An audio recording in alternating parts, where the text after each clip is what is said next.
The universe is a vast velvet ocean of silence, and here, in this moment, you are safe within its embrace. Before we begin our journey into the depths of memory and myth, invite your body to soften, just as the shore softens under the gentle touch of a rising tide. Close your eyes and let the heavy curtains of the outside world fall away. There is nothing you need to do right now, no problems to solve, no horizons to scan.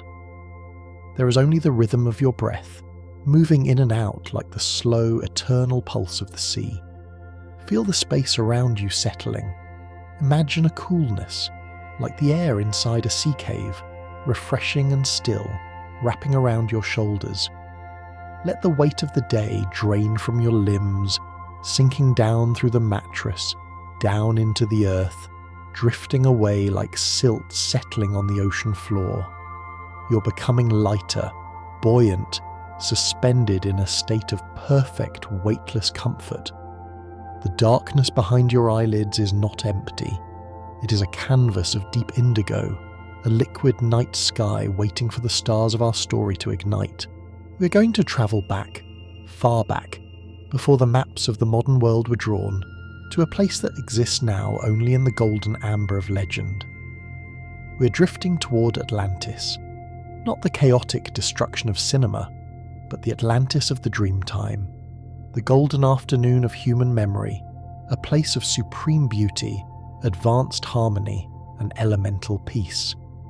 Picture yourself floating on a raft of soft clouds, drifting over a calm, endless ocean, the sun warming your skin, the smell of salt and ancient spices filling the air. As you listen to my voice, let the imagery become your reality. Let the water hold you. Let the history be a lullaby. We are drifting toward the lost continent, surfacing slowly from the depths of time, glistening and whole. Let go of the shore. Let us drift into the deep. Drifting through the mists of time, we find the first tendril of memory in the quiet, dusty study of a philosopher.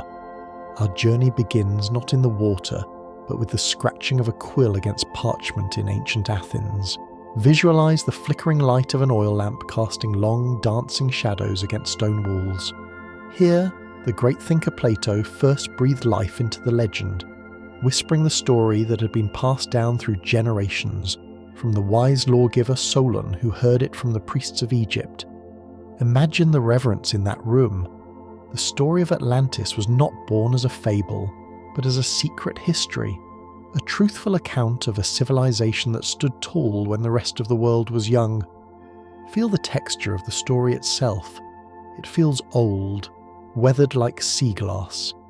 It tells of a power that existed 9,000 years before Plato's own time. Imagine the sheer depth of that timeline. It is a concept so vast it feels like looking into a deep blue abyss. The air in the room is thick with the scent of old papyrus and olive oil.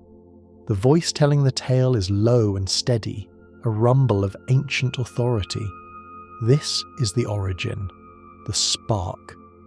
It invites you to consider a world where humanity reached a peak of sophistication, a golden age that has haunted our collective dreams ever since. As you linger in this candlelight, consider the comfort of oral tradition. Stories passed from grandfather to grandson, from priest to traveller, a chain of whispered secrets linking us to the past. It is a comforting thought that nothing is ever truly lost, only waiting to be retold. The legend of Atlantis serves as a bridge, a connection across the millennia, reminding us that we are part of a much larger, more mysterious narrative. Let this thought settle over you like a warm blanket. The feeling of connection, of listening to a bedtime story that has been told for thousands of years, lulling you into a state of receptive, dreamy wonder. From the quiet of the philosopher's study, our mind's eye expands, soaring outward and upward, crossing the Mediterranean to behold the physical shape of this wonder. We look down from the clouds to see the very geography of the capital city, a marvel of sacred geometry etched into the earth. Visualize a series of perfect concentric rings. It is a mandala of land and water, a great bullseye centered in the richness of the ocean. There were 2 rings of land and 3 rings of water, encircling one another in absolute harmony. Imagine floating high above, looking down at this breathtaking pattern. The sunlight glints off the water rings, turning them into ribbons of sapphire and turquoise, while the rings of land are lush bands of emerald green. It is a design of protection and embrace. The central island, the heart of the city, is cradled by these alternating zones of sea and earth. It feels incredibly safe here, held within the arms of the circles. The geometry creates a sense of order, a hypnotic spinning wheel that has stopped in perfect alignment. Drifting lower, you can see the scale of these rings. They're wide and spacious, broad avenues of liquid and soil. The water is calm, protected from the open ocean's fury, shimmering like polished glass. The land is teeming with life. This circular layout represents the cycle of life, the orbit of planets, the pupil of an eye. It suggests that this civilization understood the fundamental curves of the universe. Allow your mind to trace the circles round and round, a repetitive, soothing motion that unwinds the tension in your mind. Round and round the rings of Atlantis we go, spiraling deeper into relaxation, deeper into the center of the dream. As we descend closer to the land rings, the colors of the city begin to reveal themselves, born from the very stone of the island. The builders of Atlantis did not need to paint their city artificially. The earth provided a palette of striking natural beauty. Picture the great quarries on the island where the rock was harvested. The stone came in 3 distinct colors: a deep volcanic black, a pure crystalline white, and a rich, earthy red. These were the colors of the bones of Atlantis. Visualize the walls of the city constructed from these stones. They created a tapestry of masonry, a rhythmic pattern of red, white, and black that delighted the eye. The black stone, perhaps basalt, absorbing the warmth of the sun, grounding the structures. The white stone, perhaps limestone or marble, gleaming brilliantly against the azure sky, looking like clouds captured in solid form. The red stone, full of iron and fire, providing a warmth and vitality to the architecture. Imagine running your hand along one of these ancient walls. Feel the coolness of the white stone, the rough sun-baked heat of the red. The combination is visually striking yet deeply harmonious, reflecting the natural volcanic origins of the island. It is a sensory feast, a city that looked like it had grown organically from the Earth's crust, polished by human hands but retaining the soul of the planet.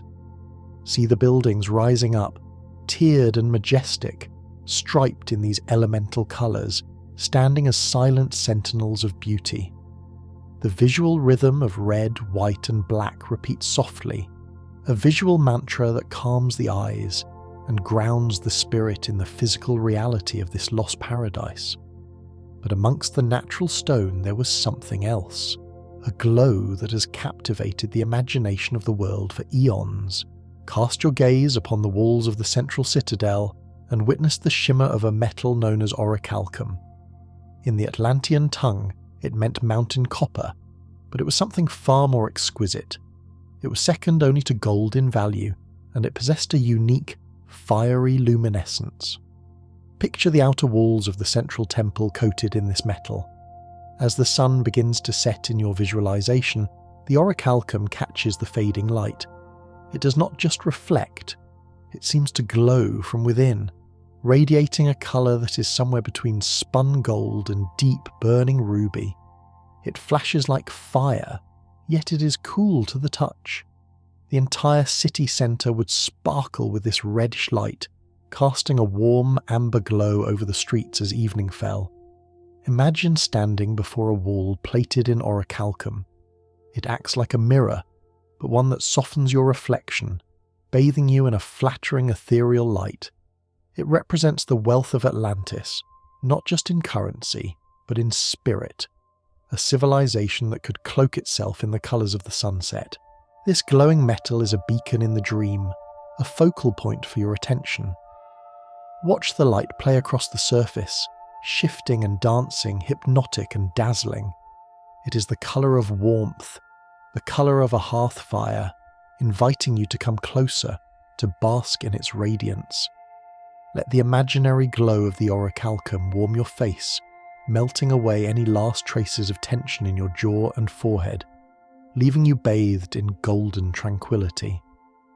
Bathed in this warm, metallic glow, we find ourselves standing before the architectural crown jewel of the city, the Temple of Poseidon. This was not merely a building, it was a mountain of artifice, a sanctuary of impossible grandeur. Imagine the sheer scale of it. The texts whisper that it was a stadium in length, vast and imposing, rising up to touch the clouds. Walk slowly toward the massive silver gates. The exterior of the temple is completely covered in silver, shining with the luminance of the moon, providing a cooling contrast to the fiery orichalcum walls around it. The pinnacles, however, are tipped in gold, catching the highest rays of light. It is a palace of precious metals, vibrating with a silent energy. Enter the great hall. The ceiling above you is not stone, but pure ivory, variegated with gold and silver and orichalcum, looking like a pearlescent sky frozen in time. In the centre of this hall stands a statue so large your mind struggles to encompass it. It is the god of the sea, standing in a chariot drawn by 6 winged horses, his head touching the high-vaulted roof. Around him, 100 nereids ride on dolphins. The scale makes you feel small, but in a comforting way, like a child in a cathedral. You're protected here by the might of the ocean deities. The air inside the temple is cool and still, scented with frankincense. The floor is smooth and polished, reflecting the ceiling above, so that walking here feels like walking on the sky. It is a place of absolute silence and reverence, a hollow space where the mind can expand and find total peace. Drifting out from the grand temple, we seek a more visceral comfort, something to soothe the body directly. Atlantis was blessed not just with gold and stone, but with water, specifically 2 fountains that sprang from the earth. One fountain flowed with crystal clear cold water, and the other with soothing steaming hot water. This natural abundance allowed the Atlanteans to create magnificent baths, spaces of healing and relaxation that were open to all. Transport your senses to one of these bathhouses. The air is thick with gentle steam, creating a soft, misty atmosphere that blurs the edges of the room. The sound of water is everywhere. The trickling of fountains, the splash of overflow, the gentle lapping against tiled edges. Imagine stepping into a pool of the hot spring water. Feel the heat enveloping your feet, then your calves, your thighs, until you are submerged up to your neck. The warmth penetrates deep into your muscles, unknitting every knot, dissolving every ache. It is the perfect temperature, provided by the earth itself. Nearby, the cold spring offers a refreshing draught to drink, crisp and pure. The contrast of the warm water embracing your body and the cool air on your face is the definition of luxury. The Atlanteans understood that true wealth was wellness. Visualize the steam rising in slow, curling ribbons toward the open sky above the bathhouse. You're floating in this ancient thermal water, held by the buoyancy, your body temperature regulating to a perfect equilibrium. It is a timeless spa, a sanctuary of water where you can wash away the fatigue of the ages. As you dry off in the warm sun, you wander out into the countryside, into the rings of land that fed the city. Atlantis was not just a metropolis of stone, it was a garden of immense biodiversity. The soil was rich and dark, capable of supporting an explosion of flora and fauna. The air here is perfumed with the scent of 1,000 flowers, wild orchids, fragrant herbs, and blossoms that no longer exist in our modern world. Amongst the lush forests and vast meadows you see movement. The texts tell us that Atlantis was home to a vast population of elephants. Visualize these gentle giants, the ancestors of the ones we know today, moving slowly through the tall grass. Their grey forms are peaceful and grounding. Watch them as they graze, their trunks deftly plucking leaves from the trees. There is a slowness to them, a deliberate heavy grace that is incredibly calming to watch. The presence of the elephant speaks to the abundance of the land.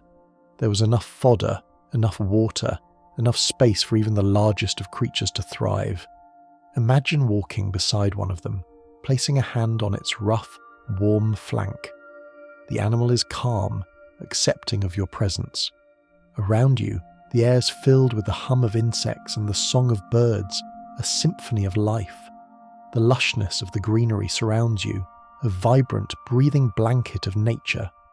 It is a reminder that this civilization lived in tandem with the wild, a garden city where the line between urban and jungle was soft and green. Leaving the meadows, we return to the water's edge, to the harbours that made Atlantis the centre of the world. But here, there is no sound of battle, only the rhythmic, hypnotic sound of oars cutting through the water. The naval power of Atlantis was legendary, possessing 1,200 ships, but let us focus on the beauty of their movement. These were triremes, sleek vessels of wood and canvas, designed to glide effortlessly over the waves. Picture the harbour, a bustling but orderly dance of ships. The water is a deep harbour blue, reflecting the hulls of the vessels. Listen to the sound of the rowing, stroke, splash, stroke, splash. It is a metronome of the sea. The crews row in perfect unison, a singular organism moving across the water. The sails are unfurled, catching the steady trade winds, billowing out in white curves against the sky. There is something deeply satisfying about watching a ship leave the harbour, drifting smoothly out toward the horizon. It represents the spirit of exploration, the desire to see what lies beyond. The wood of the ships creaks gently, a comforting groan of timber adjusting to the sea. The ropes hum in the wind. You're watching this from the dock, feeling the gentle sea spray, watching the white wakes trail behind the ships like comets.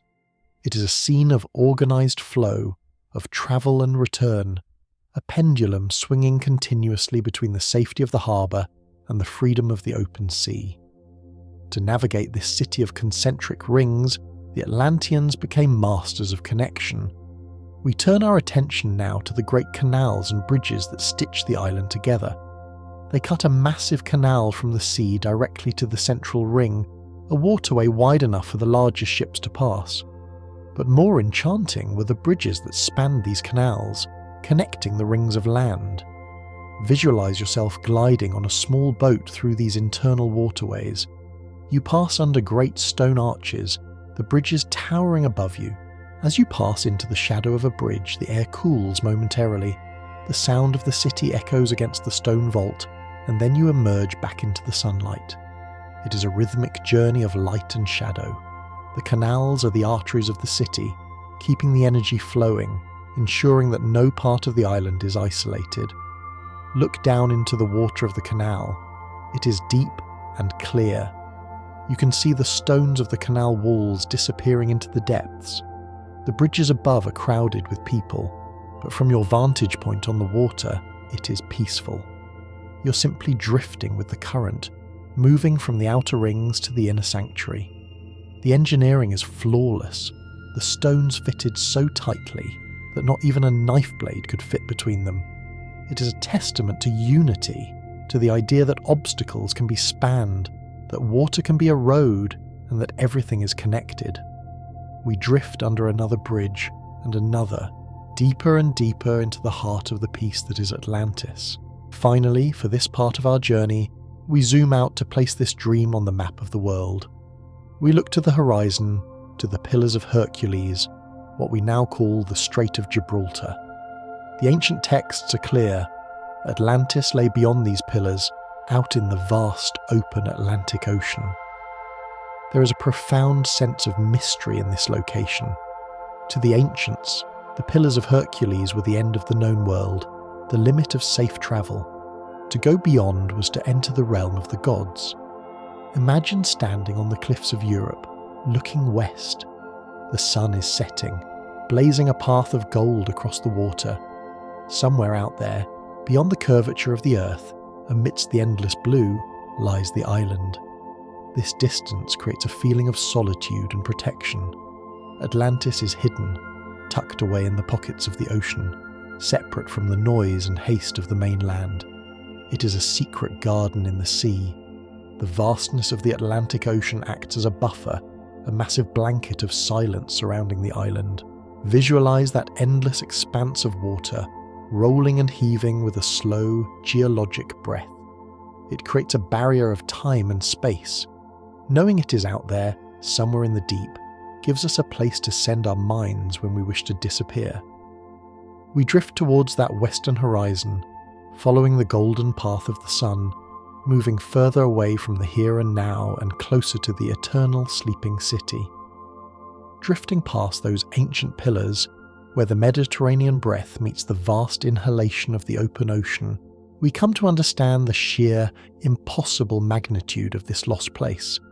It is not merely an island as we conceive of them today, small dots of green in a blue expanse, but a landmass of continental grandeur. Allow your mind to stretch, expanding the horizon until it breaks the boundaries of the familiar. The storytellers tell us that Atlantis was larger than Libya and Asia Minor combined, a colossal bridge of earth that spanned the deep. Imagine looking down from the stratosphere, seeing this immense emerald jewel dominating the ocean. It was so vast that it served as a stepping stone, a resting place for travellers moving to the islands beyond, and eventually to the great continent on the other side of the true ocean. Feel the sense of stability that comes from this size. It is not a fragile atoll at the mercy of the waves, but a solid, unwavering expanse of earth. It anchors the ocean. It feels permanent, massive, a bedrock for civilization that stretches for thousands of miles.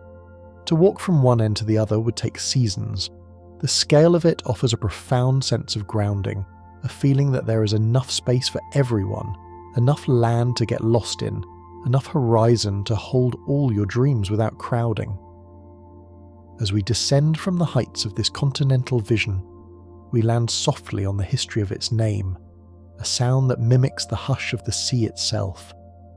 The island and the ocean that cradles it were named after the first king, Atlas. But this was not the Titan holding the world on his shoulders in pain. This was Atlas the king, the beloved son of Poseidon. Visualize the ancient ceremony of naming, a time when words had power to shape reality. The ocean was baptized the Atlantic in his honor, a name that has survived the cataclysms and the erosion of millennia to ripple against our shores today. Think of the strength inherent in that name, Atlas. It sounds like a mountain root, deep and unshakable. Imagine the first king standing on the highest peak of the island, looking out over his domain. He is the anchor of the lineage, the starting point of the golden thread. The very water you hear crashing on the beaches of the world tonight carries his name, a liquid memorial that spans the globe. Every wave is a whisper of that first ruler. To float in the Atlantic is to float in the memory of that king. Let the name wash over you. Atlas, Atlantis, Atlantic. It is a mantra of water and earth, a sound that connects the deep past to the living present, grounding you in a history that flows like the tide. This King Atlas was not a solitary ruler, but the eldest of a sacred brotherhood, born of a miraculous balance. The lineage of Atlantis began with 5 sets of twin male children, a perfect duality repeated 5 times. Visualize the nursery of the gods, 10 cradles rocking gently to the rhythm of the sea. This biological symmetry reflects the sacred geometry we saw in the city's rings. Everything in Atlantis was born of order, balance, and harmony. The island was divided into 10 portions, one for each king, yet they lived in absolute concord. Imagine the peace of a government based not on conquest, but on brotherhood. 10 kings, 10 territories, but one heart. Picture them gathering in the central palace, 10 distinct voices blending into a single choir of governance. There is a deep comfort in this image of family unity. It suggests a world where power does not corrupt, but rather connects. The concept of the twin implies that no one is ever truly alone. There is always a reflection, a partner, a counterbalance. In the dream of Atlantis, leadership is a shared burden, a hand holding another hand. Allow this feeling of support to settle in your chest, the knowledge that in this golden age isolation was unknown and every burden was shared among brothers. These 10 kings governed not by whim, but by a code inscribed on a material that glowed like the embers of a dying fire. In the centre of the island, within the temple of Poseidon, stood a pillar of orichalcum. On this pillar, the laws of the land were engraved by the first ancestors. Visualize this column rising toward the temple ceiling, its surface shimmering with that unique reddish-gold light. The laws were not written in ink that fades, but etched into metal that endures. Imagine the kings gathering around this pillar. They did not meet every year, but alternately every 5th and 6th year, to honour the odd and even numbers, balancing the rhythm of time itself. Stand there with them in the quiet sanctuary. The light from the pillar casts long, warm shadows. The script on the metal seems to float, illuminated from within. These laws were simple, just, and ancient. They spoke of honouring the gods, respecting the earth, and maintaining the harmony of the rings. There is a profound sense of security in knowing that the rules of this world were transparent, glowing, and unbreakable. It is the feeling of a promise kept, a covenant that stands tall and bright in the centre of the darkness, guiding the way with a gentle metallic luminescence. At these gatherings, as night descended over the temple and the air turned cool and crisp, a ritual of immense solemnity and beauty would take place. After the necessary sacrifices were made, not with cruelty but with a hunter's respect, the kings would don robes of the deepest, most beautiful azure blue. Picture this colour. It is not the bright blue of the noon sky, but the heavy velvet blue of the ocean at midnight. It is a colour that absorbs light, a colour of infinite depth. Visualize the 10 kings sitting on the ground in the darkened temple, surrounded by the fading embers of the sacrificial fire. They sit in the ashes, a gesture of humility, connecting their bodies to the earth. The only light comes from the dying glow of the fire and the shimmer of the orichalcum pillar. The atmosphere is thick with silence. They pass a golden cup of wine, pouring a libation over the fire, watching the steam rise and vanish. In this darkness, they judged and were judged, resolving disputes with low, murmuring voices that drifted like smoke. There is something incredibly hypnotic about this scene. The dark blue robes blending into the shadows, the warm glow of the embers, the quiet camaraderie of leaders who have cast aside their crowns to sit in the dust. It invites you to sit with them, wrapped in your own robe of night, watching the last sparks of the day fade into a peaceful, heavy sleep. Turning our gaze from the temple to the wilder parts of the island, we find ourselves at the foot of the mountains that embraced the city. The texts say these mountains were the most famous in the world for their number, size, and beauty. They formed a protective barrier against the cold northern winds, cradling the Great Plain in a warm southern embrace. Imagine looking up at these peaks. They are not jagged or threatening, but majestic, their summits dusted with snow that glows pink in the dawn light. Wander mentally into the foothills of these mountains. They are not barren rock, but are teeming with wealthy villages and rivers. The slopes are covered in forests that seem to go on forever, woods of every kind of tree, offering timber for the shipwrights and shade for the travellers. Feel the cool, pine-scented air rushing down from the heights. The mountains act as a shield, creating a microclimate of eternal spring on the plains below. There is a feeling of being watched over, of being tucked in. The sheer vertical scale of the rock faces makes you feel safe, enclosed in a natural fortress that keeps the harshness of the outside world at bay. Let your eyes trace the ridgeline against the stars, a jagged silhouette that whispers of permanence and protection. Descending from the peaks, we enter the sensory paradise of the forests and meadows, where the air is heavy with the perfume of the earth. The island of Atlantis was said to bear the aromatics in abundance, everything that the earth produces in terms of scents, roots, herbage, woods, and essences distilled from flowers and fruits. Close your eyes and inhale the imaginary air. It is a complex, layered fragrance. There is the deep, resinous scent of cedar and cypress, grounding and warm. There is the sharp, clean smell of mint and wild thyme growing near the riverbanks. There are wafts of sweet gums and balsams oozing from the bark of ancient trees, scenting the wind with amber and vanilla. It is a world where the very act of breathing is a pleasure. The air is not just oxygen, it is a therapeutic elixir. Imagine walking through a grove of trees where the ground is carpeted with aromatic herbs. With every step you crush a leaf, releasing a fresh burst of lavender or sage. The atmosphere is thick, drowsy, and intoxicatingly sweet, a natural incense that lulls the mind into a state of sensory bliss. Among these aromatic groves there grew a specific fruit described with mysterious reverence. The legend speaks of the hard-shelled fruit, which afforded drink and meat and ointment. While we might call it a coconut today, in the dreamtime of Atlantis, it was a miracle of nature. Visualize holding one of these fruits in your hands. Feel the rough, fibrous texture of the husk warm from the sun. It feels heavy, dense with potential. Imagine cracking it open. The sound is a sharp crack that echoes in the quiet grove.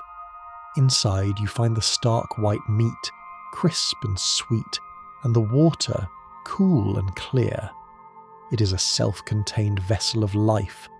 The Atlanteans used it for everything: the milk to drink, the meat to eat, the oil to soothe their skin after a day in the sun.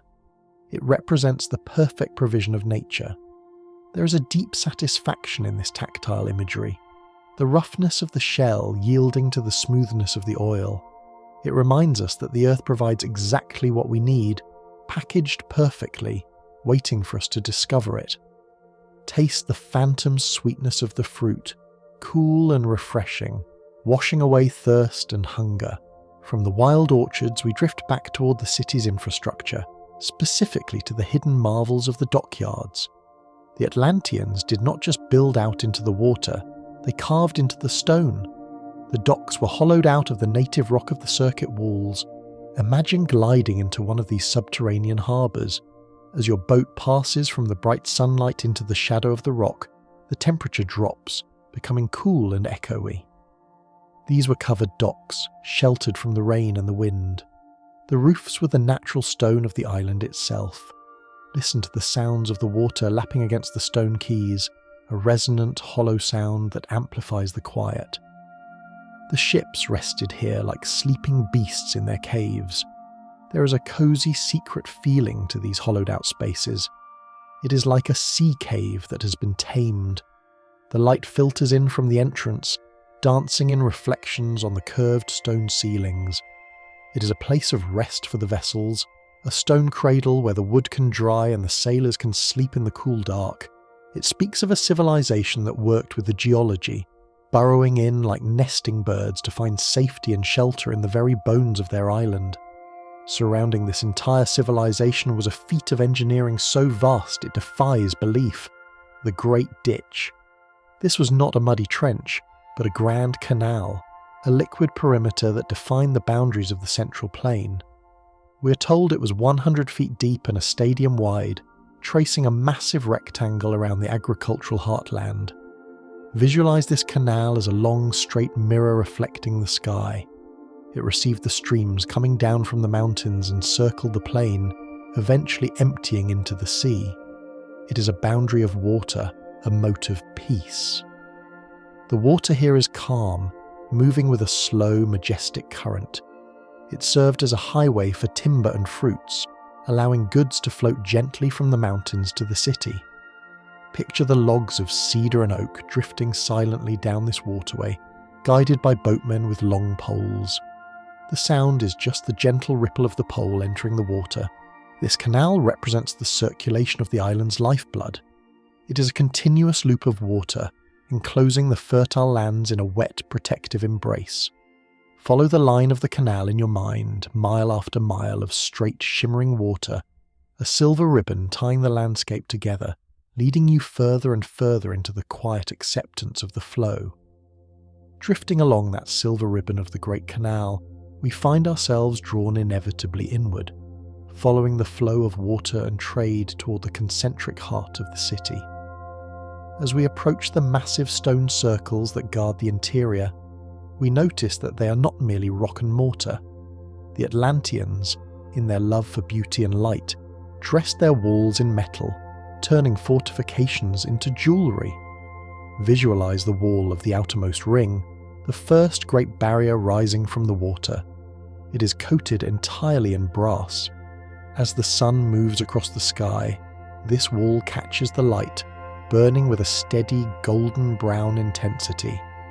It is the colour of an antique shield, the colour of warmth and endurance.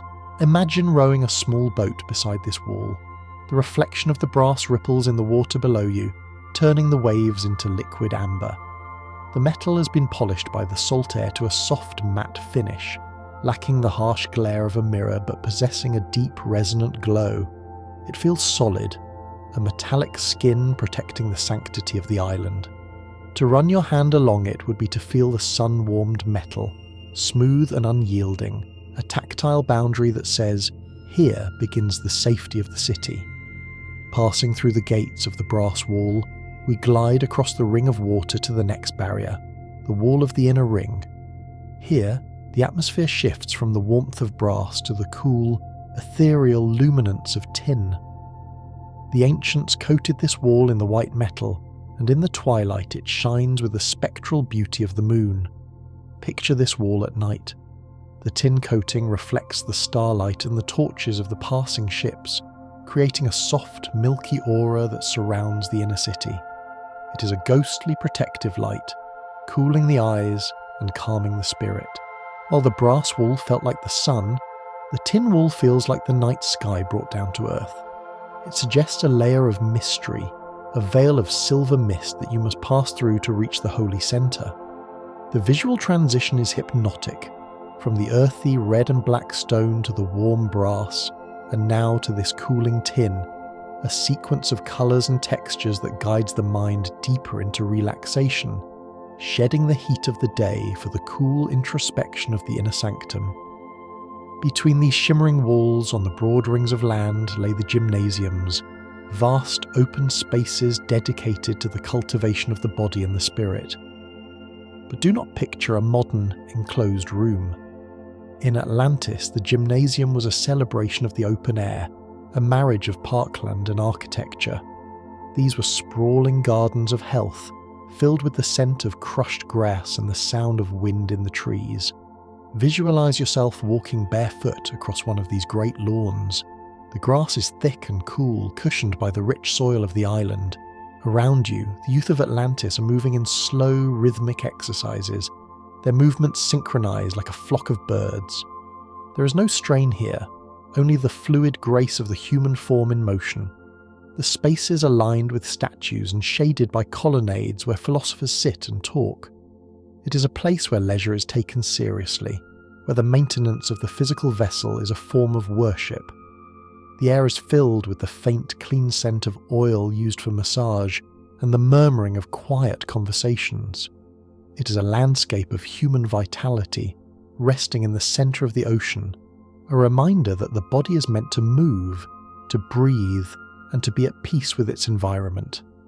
In the very centre of this middle island, nestled among the gardens, lies a feature of immense scale and hypnotic purpose, the race course.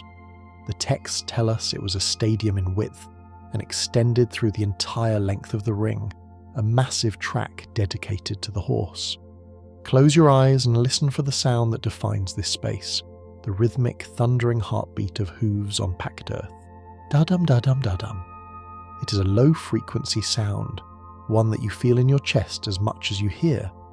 The horses of Atlantis were prized above all beasts, treated with a reverence that bordered on the divine. Visualize them, sleek, powerful creatures with coats that shine like the metals on the walls, chestnut, black and white. Imagine standing by the rail of this great track. The afternoon sun is golden. A single horse gallops past, its mane flying like a banner in the wind. The motion is repetitive and soothing, a continuous loop of power and grace. The track is so long that the horses seem to run forever, disappearing into the distance and reappearing, a cycle of eternal motion. There is a freedom here, a celebration of speed and strength that requires nothing of you but to witness it. The dust motes dance in the shafts of light kicked up by the hooves, settling slowly back to the earth in the quiet moments between the runners. It is a mesmerizing display of energy, grounded and rhythmic, lulling the mind into a trance of movement. Surrounding these places of leisure and sport were the dwellings of the guardians, the trusty spearmen who kept the peace. But these were not dark barracks. They were houses of stone, integrated into the natural beauty of the rings. The most faithful of the guards were given the honour of living in the inner circle, closer to the citadel, while the others lived in the outer rings. This arrangement creates a feeling of layered protection. Imagine walking through the quarters of the inner guard. The atmosphere is one of profound quiet and discipline. The stone streets are swept clean. Armour is polished to a mirror shine reflecting the torches. There is no clamour of war, only the silent reassuring presence of those who watch. To know they are there, surrounding the heart of the city in concentric circles of loyalty, allows a deep sense of security to take root. You're in the safest place on earth, watched over by the trusty ones as Plato called them. Their presence is not oppressive. It is like the presence of a faithful dog sleeping by the door, a guarantee that you can close your eyes and let go, for the perimeter is held by those who never sleep. Sustaining this vast population of guards, kings and citizens was a climate of impossible generosity, a weather system that felt like a perpetual embrace. We're told that Atlantis enjoyed 2 harvests every year. In the winter, they relied on the rains from the gods, and in the summer they watered the land from the canals. Let your mind settle into this rhythm of abundance. There is no season of want, no starving time. In the winter, visualize the gentle grey curtains of rain sweeping across the island. It is the kind of rain that makes you want to curl up under a heavy blanket, a steady drumming sound on the broad leaves of the tropical plants, a washing clean of the world. The earth drinks it in, turning dark and fragrant. Then shift the scene to the summer. The skies are brilliant cloudless azure. The canals are opened and clear. Cool water flows into the fields. Listen to the sound of the water trickling through the irrigation furrows, a gentle gurgling that brings life to the roots. The plants respond with an explosion of green. To live here is to trust the cycle, to know that the earth will always provide. This duality, the rain and the river, the winter and the summer, creates a year-round paradise where the anxiety of survival simply does not exist. You're held in a cradle of endless growth, fed by the waters of the sky and the earth. And what did the earth yield in this eternal summer? The texts speak of the pulse used for food, the legumes, the beans, the hearty grounding sustenance of the ancients. Imagine the kitchens of Atlantis, filled with the warm, savoury aroma of slow-cooked meals. Visualize a clay pot sitting on a hearth, filled with these pulses, simmering gently. The steam rising from the pot carries the scent of earth and herbs, thyme, bay leaf, and savoury. It is the smell of comfort. This is not the food of extravagance, but of deep nourishment. It is food that warms the belly and grounds the soul.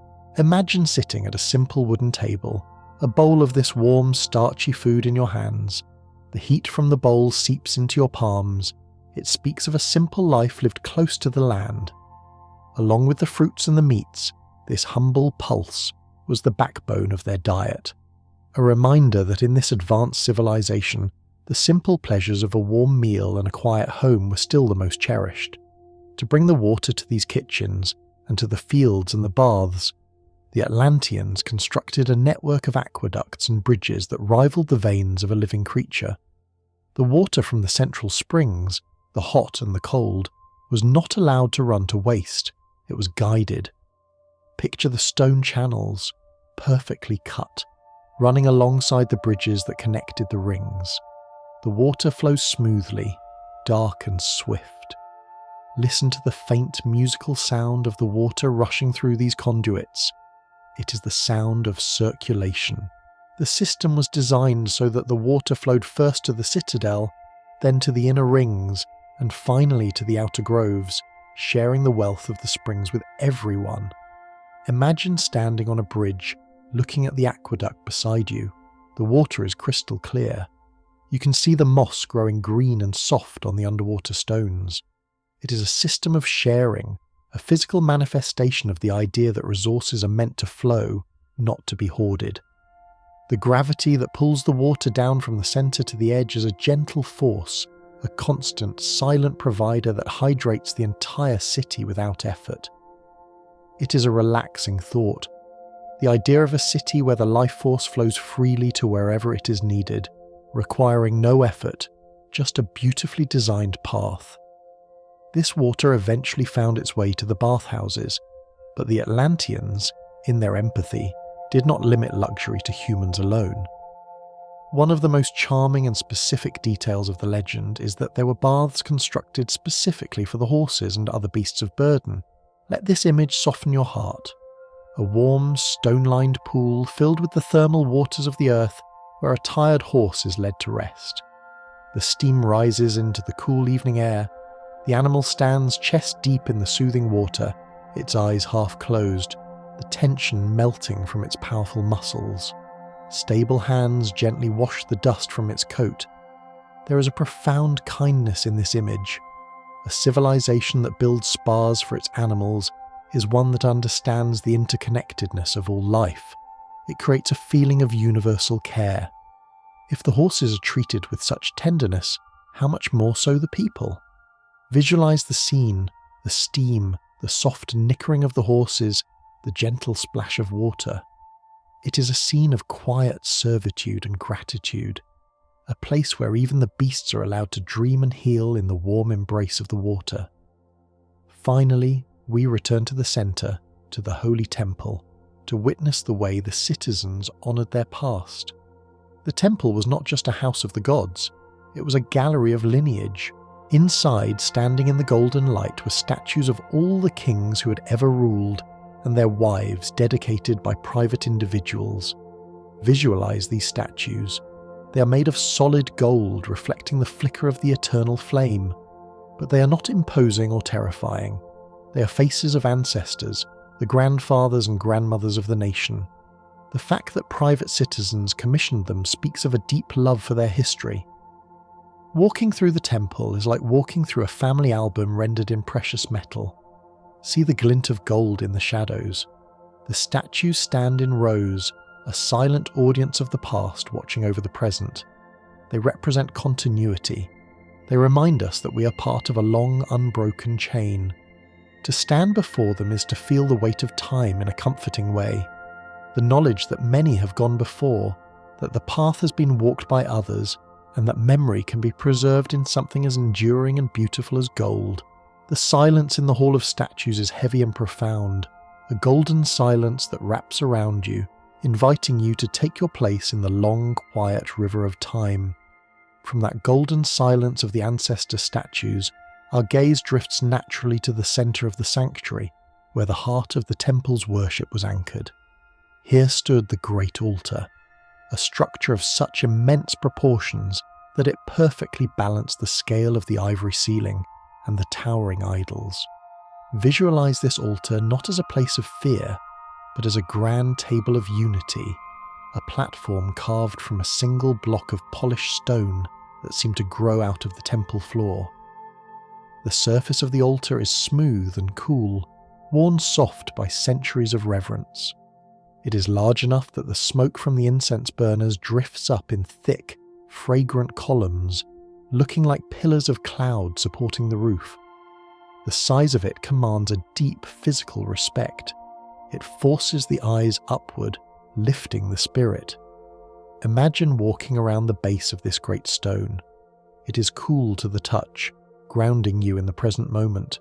The geometry is flawless, the corners sharp and precise, representing the stability of the laws that govern the island.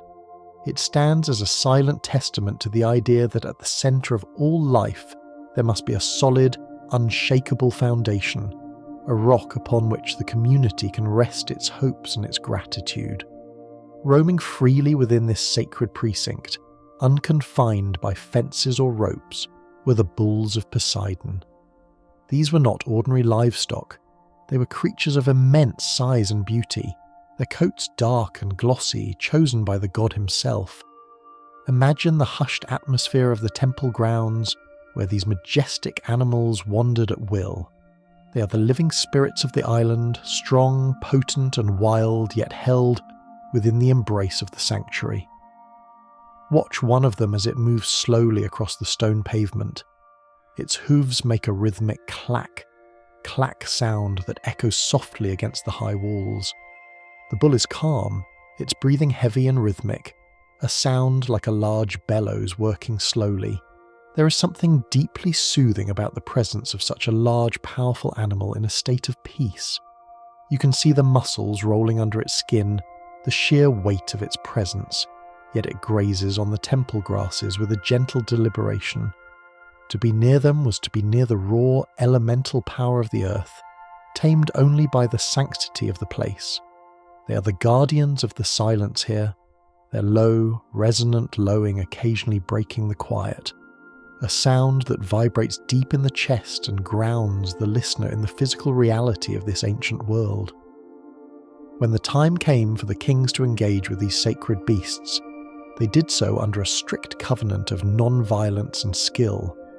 The laws of Atlantis forbade the use of iron or metal weaponry within the sanctuary when approaching the bulls. This was a hunt of grace, not of bloodlust. Visualize the kings entering the precinct, carrying only staves of wood and ropes woven from the fibres of the island's palms. This transforms the interaction into a dance of agility and respect. It requires patience. Imagine the texture of the wooden staff in your hand, smooth and warm, polished by use. Feel the roughness of the hemp noose. The kings must move with the silence of shadows, communicating with hand signals, surrounding the great beast without startling it. It is a test of harmony between man and nature. They must work together, breathing in sync, moving as one entity to gently guide and capture the animal. It is a moment of intense focus, where the rest of the world falls away, leaving only the breathing of the men and the movement of the bull. This hunt without iron speaks to a civilization that valued skill over force, softness over hardness, reminding us that even the most powerful forces can be handled with a gentle wooden touch. Once the ritual progressed to the great pillar of orichalcum, a liquid ceremony took place that bound the kings to the laws written there. The texts describe a libation of blood, but let us visualize the fluid dynamics of this offering as it interacts with the glowing metal. The liquid is poured over the inscriptions, moving down the column like a dark, glossy curtain. Focus on the visual contrast. The orichalcum glows with its fiery reddish-gold light, warm and radiant. The liquid is dark, opaque, and heavy. As it slides down the face of the pillar, it traces the grooves of the ancient letters, the laws of the ancestors. It is a sealing of the covenant. The liquid does not rush. It flows with the viscosity of memory, coating the words, making them shine with a renewed intensity. It is a moment of solemn purification. The kings watch the flow, ensuring that every letter is touched, every law acknowledged. It is a hypnotic sight, the dark fluid moving over the bright metal, a merging of the organic and the inorganic, the living blood and the eternal law. It signifies that the rules of this society are alive, that they require constant renewal and respect to remain potent. Following this, the kings engaged in a ritual of drinking and offering that involved a specific, beautiful object, the golden phial. These were shallow cups, beaten from pure, soft gold, designed to hold the sacred wine. After pouring a libation onto the fire and swearing to judge according to the laws, the kings would not keep these cups. Visualize the moment of release. The fire is crackling in the center of the temple, consuming the offering. The king stands at the edge of the light. He raises the golden cup, the metal warm from the heat of the fire and the warmth of his hand. He drinks, a symbolic intake of the law. And then, with a gesture of supreme detachment, he dedicates the golden cup to the temple, casting it into the flames or placing it within the sanctuary, never to be used again. There is a profound relaxation in this act of letting go. It symbolizes that you cannot hold on to power or wealth. It must flow through you. Hear the soft clink of the gold hitting the stone, or the silent surrender of the metal into the fire. It is a renunciation of the ego. The cup was for this moment only. By giving it up, the king becomes lighter, unburdened. It is a lesson in impermanence, beautifully rendered in gold, a reminder that the most precious things are often those we are willing to release. As the ceremony deepened and the fires of the sacrifice burned down, the atmosphere in the temple shifted from the visual to the tactile. We return to the image of the blue robes, but now we focus on where the kings sat. They did not sit on thrones of velvet or high chairs of wood.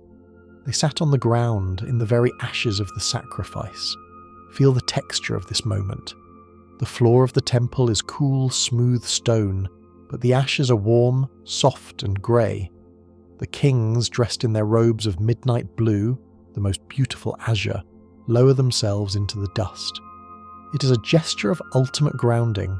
The silk of the robes contrasts with the grit of the ash. The warmth of the embers seeps into the fabric. There is a deep primal comfort in sitting on the ground. It connects the spine to the earth. In the darkness of the temple, with only the fading glow of the embers, the boundaries between the kings dissolve. They are just men, sitting in a circle, held by the gravity of the planet. The ash represents what has been burned away, the pretenses, the lies, the ego, leaving only the purified essence. It is a cozy, dark, warm place, like a nest, where the mind can settle into a state of absolute quiet and receptivity. And then the lights go out. To perform their judgments, to speak the truth without fear, the kings extinguished every lamp in the temple. Visualize the descent of this holy darkness. One by one, the torches are snuffed out. The glow of the orichalcum fades as the fires die down. The temple, vast and echoing, is plunged into a thick velvet blackness. This is not a frightening dark. It is a womb-like dark. It is the darkness of deep sleep, of the ocean floor. In this void, the sense of sight is suspended, and the sense of hearing is amplified. The voices of the kings become low rumbles in the dark. Justice is blind, we say, and here it is literal. Without the distraction of visual appearances, they could only judge based on the truth of the words spoken. Imagine floating in this darkness with them. There is no need to look at anything. Your eyes can rest completely. The darkness holds you, wrapping around you like a heavy, soft blanket. It is a space of total honesty and total rest. In the absence of light, the mind quiets down, the internal chatter stops, and there is only the peaceful, rhythmic breathing of the circle in the dark. When the night passed and the judgment was finished, the dawn brought a ritual of permanence. As the first rays of the sun struck the gold-tipped pinnacles of the temple, the kings would write their judgments down. But they did not use paper or parchment. They wrote on tablets of gold. Visualize the morning light flooding the sanctuary, revealing the blue-robed figures rising from the ashes. They take thin sheets of gold, pliable and bright. With a stylus, they press the decisions of the night into the metal. Watch the tip of the stylus deforming the gold, creating a permanent ridge and valley for each letter. Plato tells us a detail of immense comfort. Once the writing was done, they would wrap these golden tablets in their own robes. Imagine that action, taking the cold, hard truth of the law and wrapping it in the soft, personal warmth of the cloth. It suggests that justice must be embraced, that the law is something to be carried close to the body. The combination of the metallic gold and the soft azure fabric is a sensory delight. It implies that wisdom is a treasure to be swaddled and protected. This morning ritual grounds the ethereal events of the night into something solid, a golden memory of the truth that will last forever. Leaving the temple precinct, we follow the path of the water runoff, drifting out to the sacred grove of Poseidon. The ancient texts tell us that the wastewater from the aqueducts was not discarded, but channeled here to nourish a forest of impossible grandeur. Because of the richness of the soil and the abundance of water, the trees in this grove reached heights that the mind struggles to comprehend. Trees that possessed a divine height. Walk into this cathedral of nature. The canopy is so high above you that it looks like a green sky. These are ancient cypresses, cedars and trees whose names we have forgotten. The trunks are like pillars of living wood, wide as houses. The air here is cool, trapped in the eternal shade of the leaves. Smell the intense, resinous aroma of the grove. It is a smell that clears the lungs and calms the mind. The ground is soft with centuries of fallen needles, silencing your footsteps. As you look up, the shafts of sunlight filter through the layers of branches, turning into beams of mist. This grove is a sanctuary for the trees themselves, a place where they are allowed to grow until they touch the stars. It is a place of deep, vertical energy. Standing at the base of one of these giants, you feel small and safe, protected by the wisdom of the wood.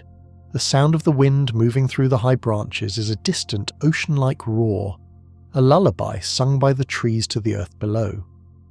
From the vertical majesty of the trees, we expand our view to the horizontal order of the Great Plain. The organization of Atlantis was a marvel of sacred geometry, a grid of life laid out with soothing precision. The plain was divided into 60,000 lots, each a perfect square, each a microcosm of the whole. Visualize flying high above the island again, looking down at this checkerboard of abundance. It is not rigid or industrial. It looks like a quilt stitched by a master craftsman. Each square is 10 furlongs each way, a perfect parcel of land containing a farm, a family, and a duty. See the lines of the irrigation channels that divide the lots, shimmering like silver threads in the sun. The repetition of the squares is hypnotic. Square after square, mile after mile, stretching out to the mountains. It creates a sense of infinite order. There is no chaos here, no confusion about where one belongs. Every family has its place, its portion of the earth. This grid represents a society where everyone is accounted for, where the vastness of the population is managed through the beauty of geometry. The visual rhythm of the squares, green field, silver water, green field, silver water, calms the eye, organizing the mind into a state of structured, peaceful bliss.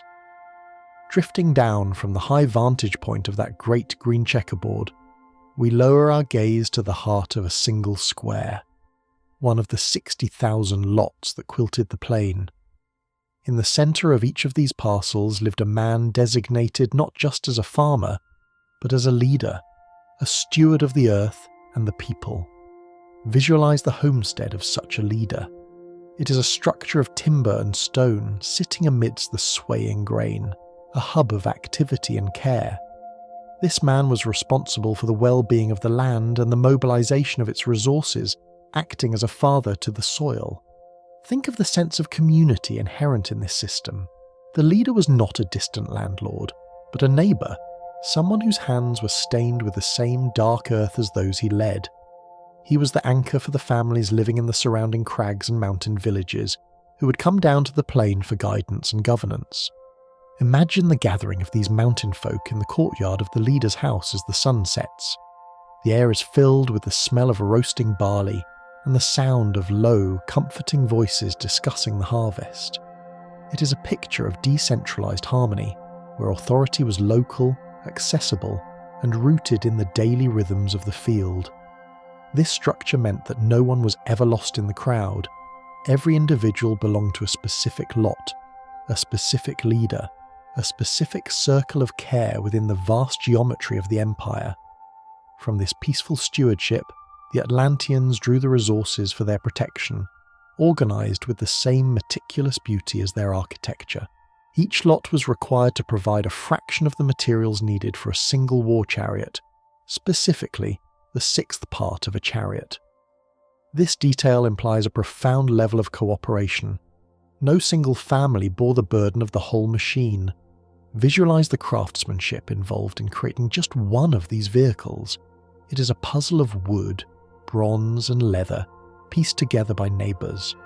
Imagine a carpenter in one village shaving the spoke of a wheel from ashwood, the shavings curling up like ribbons on the floor. In another village, a smith beats a bronze hubcap until it sings. In a third, a leatherworker tans the hide for the reins. These parts travel across the plain to meet, assembling into a vehicle of grace and speed. It is a communal creation. The sixth part is a metaphor for the interconnectedness of the society. We all hold a piece of the greater whole. When the chariot finally rolls, gleaming in the sun, it rolls on the collective effort of the valley, a symbol not of war, but of the unity of the grid. Accompanying these chariots was a specific team of guardians, a pairing of man and beast that speaks to the deep bond the Atlanteans shared with their horses. The requirement was not just for a vehicle, but for 2 horses and 2 men, a rider and a driver who possessed no seat of his own. Visualize the synergy of this trio. The horses are the engine, breathing and powerful. The driver stands, balancing on the swaying platform, his knees bent, absorbing the motion of the earth, his hands sensitive to the mouths of the animals. And then there is the rider, the charioteer without a seat. He does not ride in the wagon, but alongside or upon the horses, moving with a fluid versatility. Imagine the trust required here. The driver trusts the horses, the rider trusts the driver. They move as a single organism across the plains. The wind whips through their hair, the rumble of the wheels creates a bass note to the rhythm of the hooves. It is a ballet of motion. The lack of a seat for the driver suggests a state of constant alertness, a readiness to move, a dynamic posture that keeps the energy flowing forward. It is the feeling of being awake, alive, and perfectly synchronized with the creatures under your care. Beyond the thunder of the chariots, the defense of the island relied on the silent, focused skill of the archers.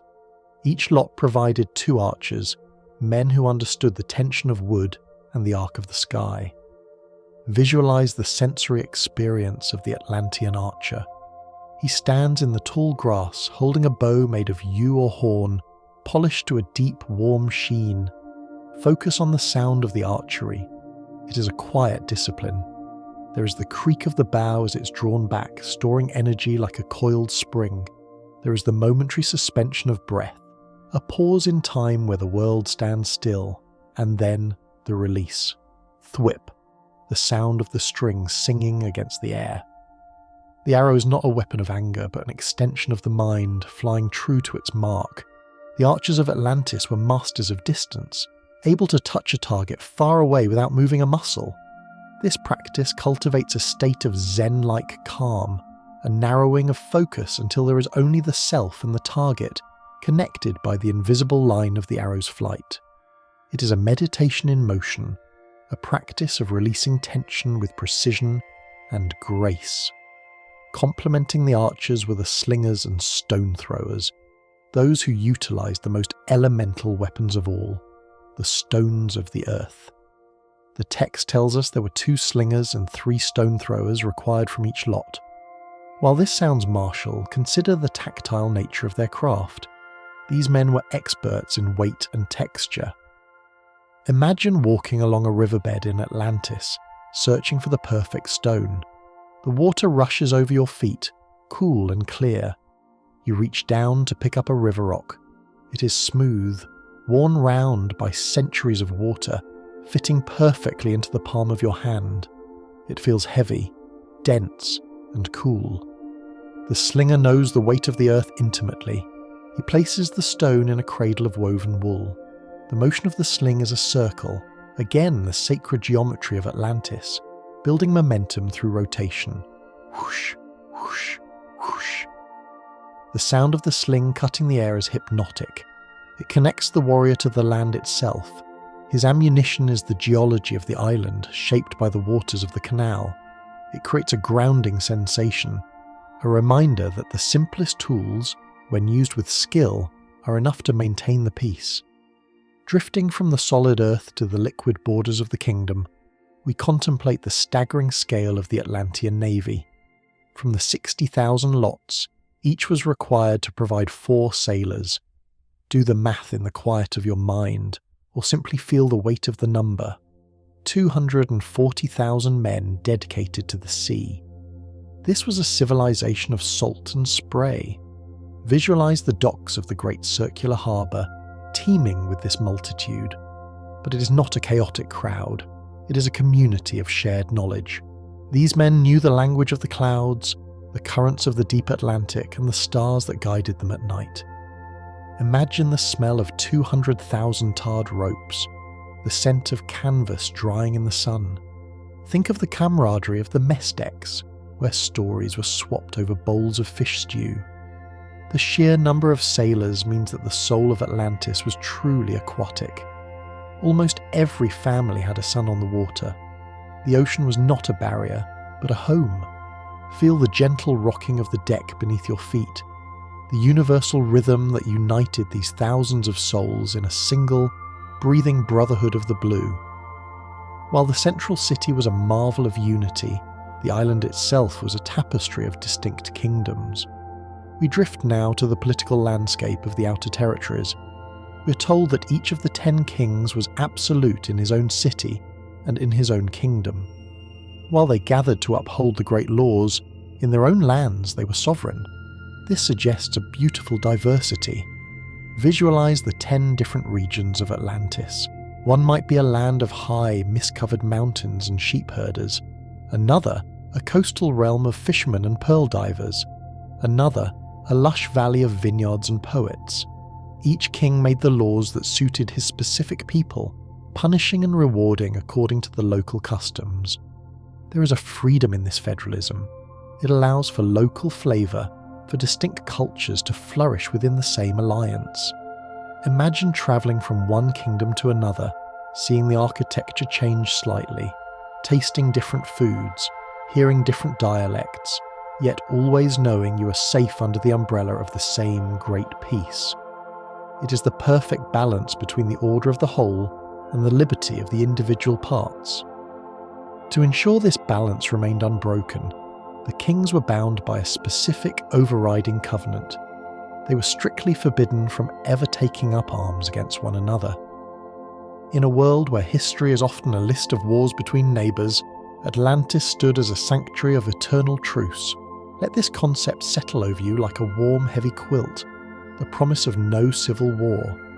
The 10 kings were not rivals, they were brothers. If any one city was attacked from the outside, the other 9 were sworn to come to its aid. Visualize the relief of the citizens knowing this.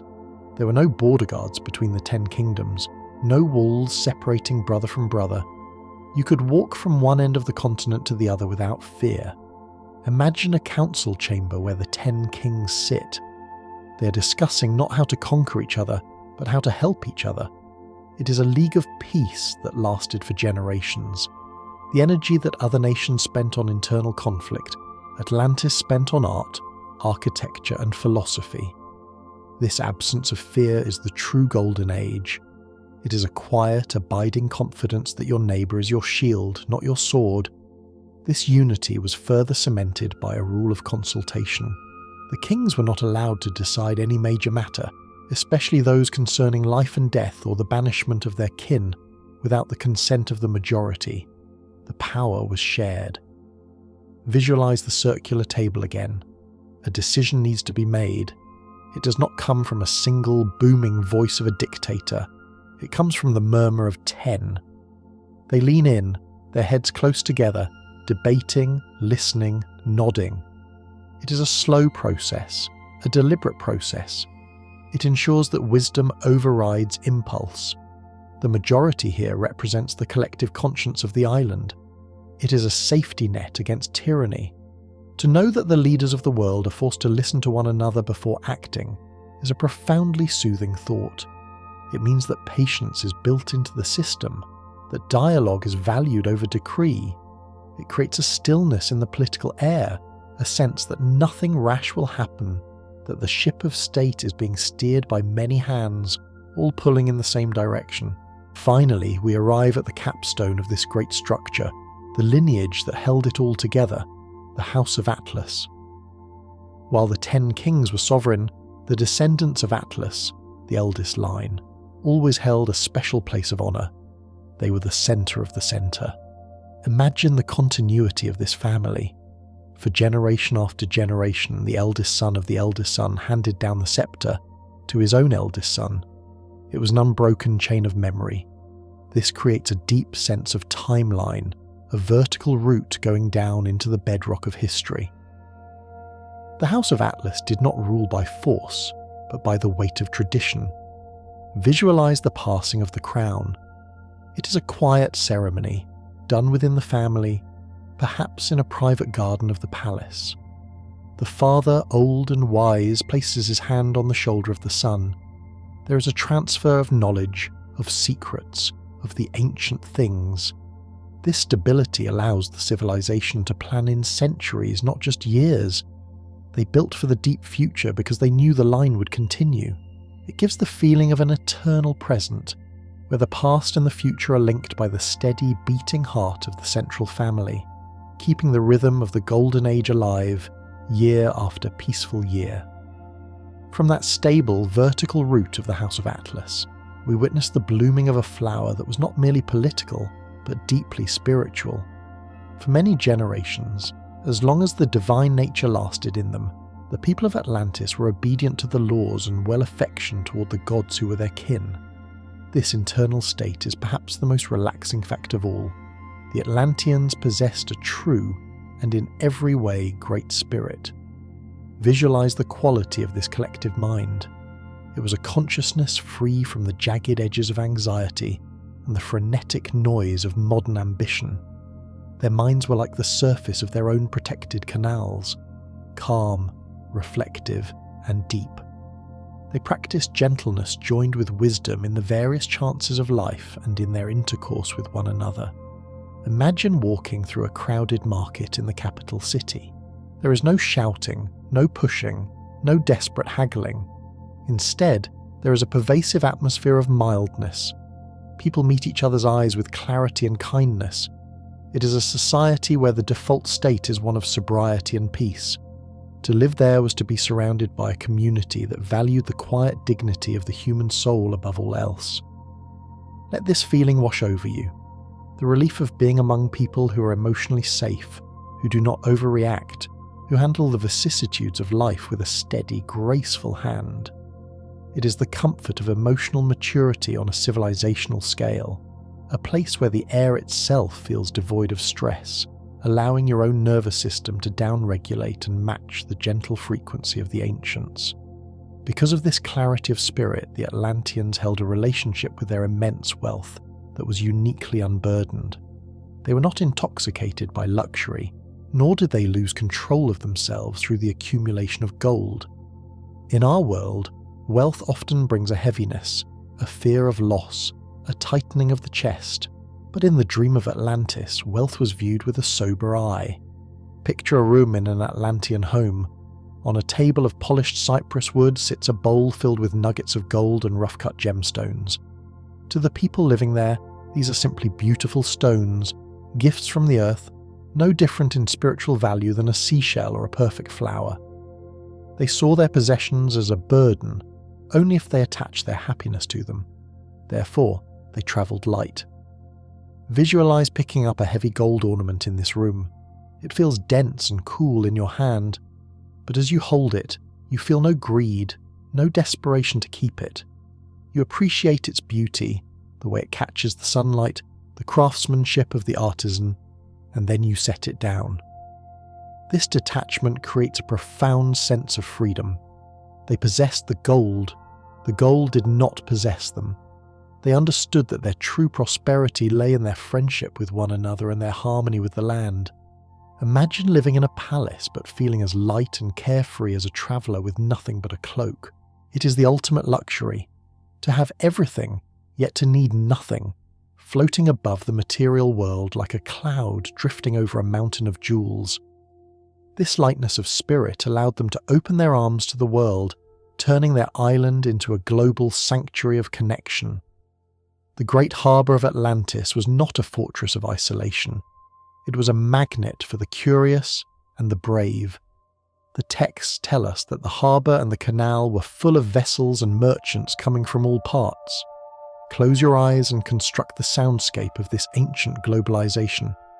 It is a low, constant hum, like the sound of a hive of happy bees. As you walk along the quays, you hear a symphony of languages, tongues from Egypt, from the Tyrrhenian coasts, from the lands beyond the pillars. The air is thick with the scents of foreign lands, strange spices from the east, cedar from the north, frankincense from the south. But unlike the chaotic ports of later ages, the sheer size of the Atlantean harbour absorbed this activity into a rhythmic flow. The din and clatter described by the ancients was a sound of prosperity, a reassurance that the world was connected. Visualize the sails of 100 different shapes and colours drying in the sun. It is a tapestry of human endeavour. To stand on the dock is to feel the pulse of the entire planet. You are at the centre of the wheel. There is a deep comfort in this feeling of cosmopolitan safety, that strangers are welcome, that the ocean is a bridge, and that you can stand on the shore of your home and watch the gifts of the world float gently to your feet. Leaving the bustle of the harbour, we retreat into the quiet sanctity of the private homes, where the natural geology of the island was invited indoors. We know they hollowed out the rock for their docks, but this respect for stone extended to their living spaces.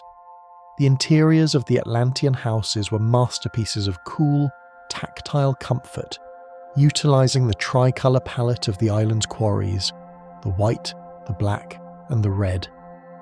Visualise walking into the foyer of a private villa. The floor is not wood or carpet, but a smooth, polished mosaic of these three natural stones. The coolness of the floor travels up through the soles of your feet, instantly lowering your body temperature, grounding you. The patterns are geometric, spirals, waves, and the concentric circles that mimic the city itself. Run your hand along an interior wall. It might be a slab of the red stone, warm and porous, contrasting with a pillar of the slick volcanic black rock. They did not cover the stone with plaster, they let the bones of the earth show. This creates a cave-like security, but one that is airy and refined. The light from the windows hits the white stone and scatters, filling the room with a soft, diffused glow. It feels permanent. These houses were not built to last a lifetime. They were built to last an eon. There is a deep silence inside these stone rooms, a dampening of sound that makes every movement feel deliberate and sacred. You're held within the earth, sheltered by the very geology that rose from the sea, safe in a home of rock and silence. Above these stone halls, the Atlanteans utilised the sky itself as a ceiling. The architecture of the city, with its tiered rings and flat roof structures, created a landscape of rooftop gardens. In the mild, eternal summer of the island, life was lived as much outdoors as in. Transport yourself to one of these rooftops at twilight. The stone underfoot is still warm from the day's sun. Around you, in heavy clay pots, grow the aromatic herbs we smelled earlier, lavender, rosemary, and night-blooming jasmine. The scent is intoxicating, rising in the warm air. From this vantage point you can see the other roofs of the city, a staircase of greenery leading down to the water. This is where the families would gather as the day ended. There is no roof over your head now, only the deepening indigo of the Atlantic sky. The breeze is constant here, sweeping in from the ocean, keeping the air fresh and moving. Imagine lying back on a pile of cushions woven from soft wool. The barrier between the house and the cosmos is removed. You're safe in your home, yet completely open to the universe. The sounds of the city drift up from below, faint laughter, the splash of an oar softened by distance. It is a liminal space, a private sanctuary suspended between the earth and the stars, where you can breathe in the vastness of the night without ever leaving the comfort of your dwelling. As the darkness fully descends, the city undergoes a transformation of light. Atlantis was not a place of dark medieval gloom. It was a civilization that understood the beauty of fire and reflection. With the abundance of oil from the earth and the fruits, the city at night became a mirror of the galaxy above.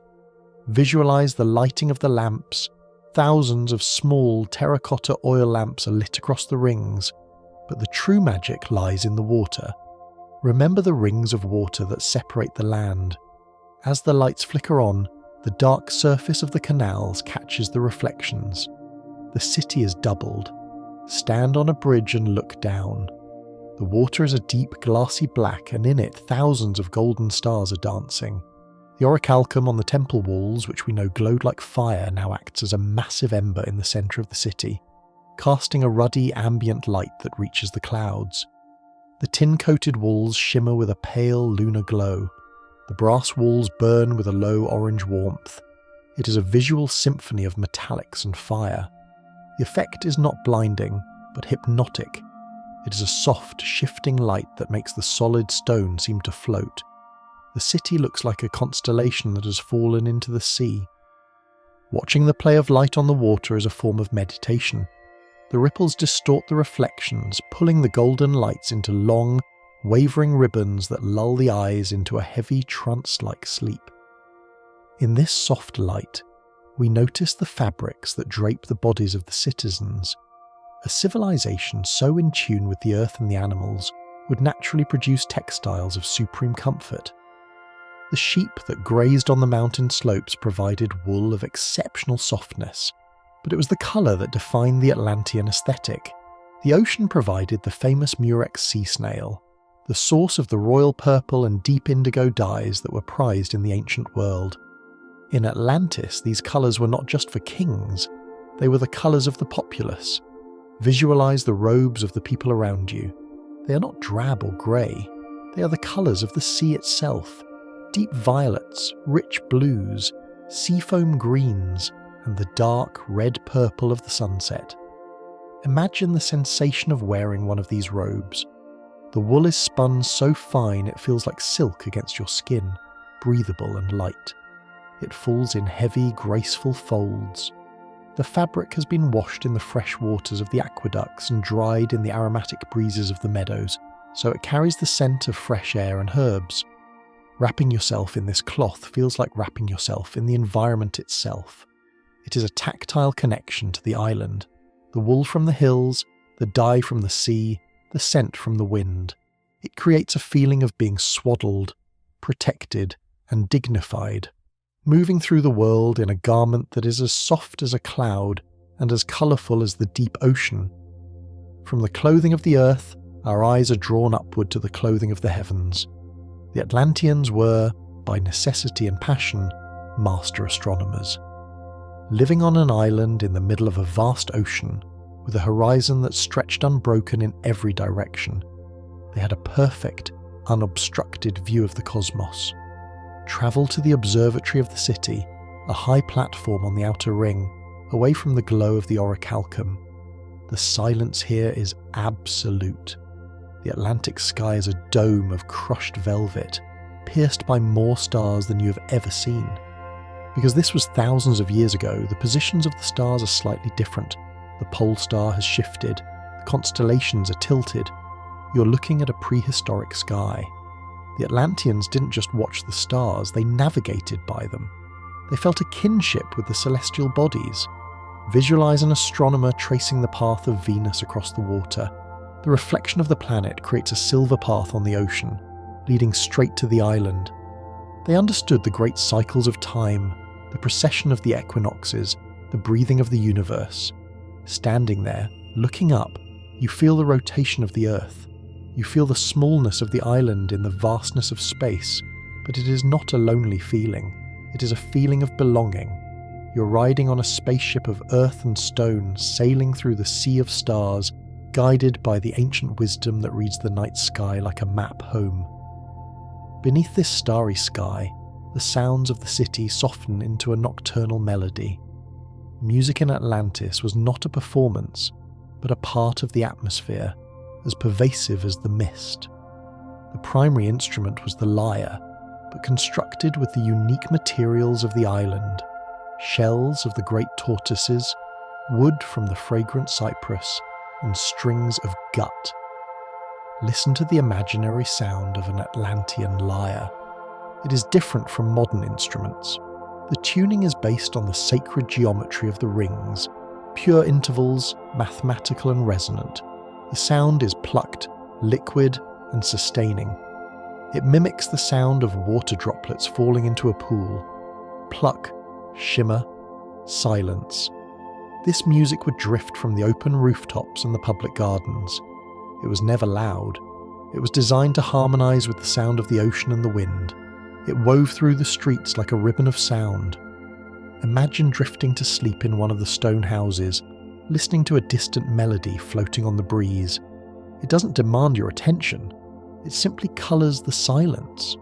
It is a lullaby for the entire city, a sonic blanket that knits the consciousness of the people together in a shared dream of harmony. The vibration of the strings resonates in your chest, loosening any final tightness, tuning your body to the frequency of peace. Finally, we settle into the deepest feeling of all, the sense of anamnesis, the unforgetting. Why does the story of Atlantis haunt us so? Why does this description of rings and water and gold feel so familiar, like a memory of a childhood home we can't quite place? The final concept for this drift is the idea that Atlantis is not just a place in history, but a place in the human psyche. Visualize the island not as a ruin, but as a seed planted deep in your subconscious. The Golden Age is a memory that lives in your very DNA.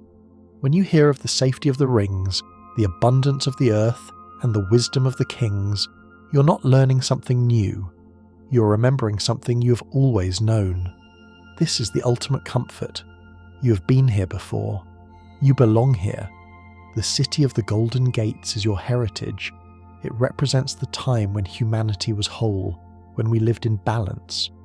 Allow this feeling of homecoming to settle into your bones. You're not a stranger drifting outside the walls. You're a citizen returning to the centre. The gates are open. The water is warm. The stars are familiar. You are safe in the knowledge that this place of perfect peace exists within you, an eternal sanctuary that can never sink, never be lost, and is always waiting for you to close your eyes and drift back to its shores. And so, drifting inward on that tide of ancient memory, we find ourselves standing before the physical manifestation of this collective remembrance, the Great Hall of Records. If the mind of the Atlantean was a vessel of peace, this building was the vessel of their history. Visualize a structure not of defense, but of preservation, tucked away in the deepest, quietest quarter of the central ring. It is a library, but one without the dusty clutter of paper or the fragility of parchment. Here, knowledge was stored with the weight and permanence of geology. Enter this hallowed space. The air is cool, filtered through shafts of pale alabaster that turn the sunlight into a soft, milky haze. The floor beneath your feet is a seamless expanse of lapis lazuli, dark blue and flecked with gold, mirroring the starry sky we gazed upon earlier. There is no sound here but the soft shuffle of your own robe and the distant rhythmic dripping of a water clock. The books of Atlantis are not bound volumes. They are cylinders of metal and crystal, etched with lasers of light, stored in honeycombed walls of stone. Imagine the tactile sensation of selecting one of these records. You reach into a niche and withdraw a cylinder made of clear quartz. It is heavy, smooth, and cool to the touch. It feels like holding a block of ice that never melts. As you run your fingers over the microscopic etchings, you are touching the frozen voice of a philosopher who lived 10,000 years ago. This hall represents the ultimate security, the knowledge that nothing is ever truly forgotten. The wisdom of the ages is safe here, guarded by the stone, insulated from the chaos of the outside world.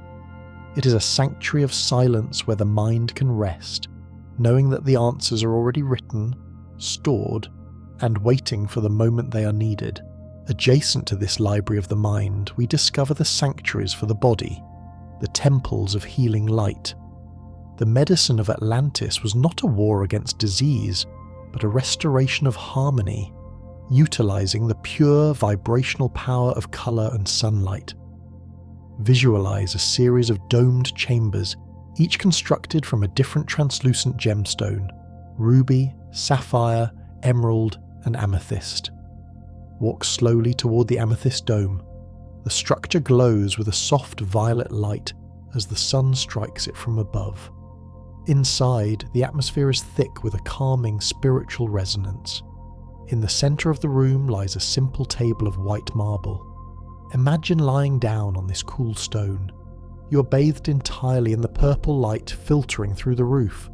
It is not just a visual color, it is a physical sensation. You can feel the violet rays penetrating your skin, soothing your nervous system, untangling the knots of stress in your muscles. There is no need for bitter herbs or sharp instruments here. The healing comes from the spectrum itself. The Atlanteans understood that the body is a creature of light, and to heal it, one must simply retune its frequency. Drift to the emerald dome now. The light here is a deep, verdant green, the colour of the forest floor. It washes over you, bringing a sense of balance and renewal, like rain falling on parched earth. Lying in these coloured chambers, you're suspended in a rainbow of silence, allowing the pure energy of the sun, filtered through the earth's jewels, to knit you back together. From the quiet absorption of light, we move to the gentle manipulation of sound. The builders of Atlantis did not raise their massive stones with the sweat of slaves or the grinding of gears. They understood the secret language of the earth: resonance.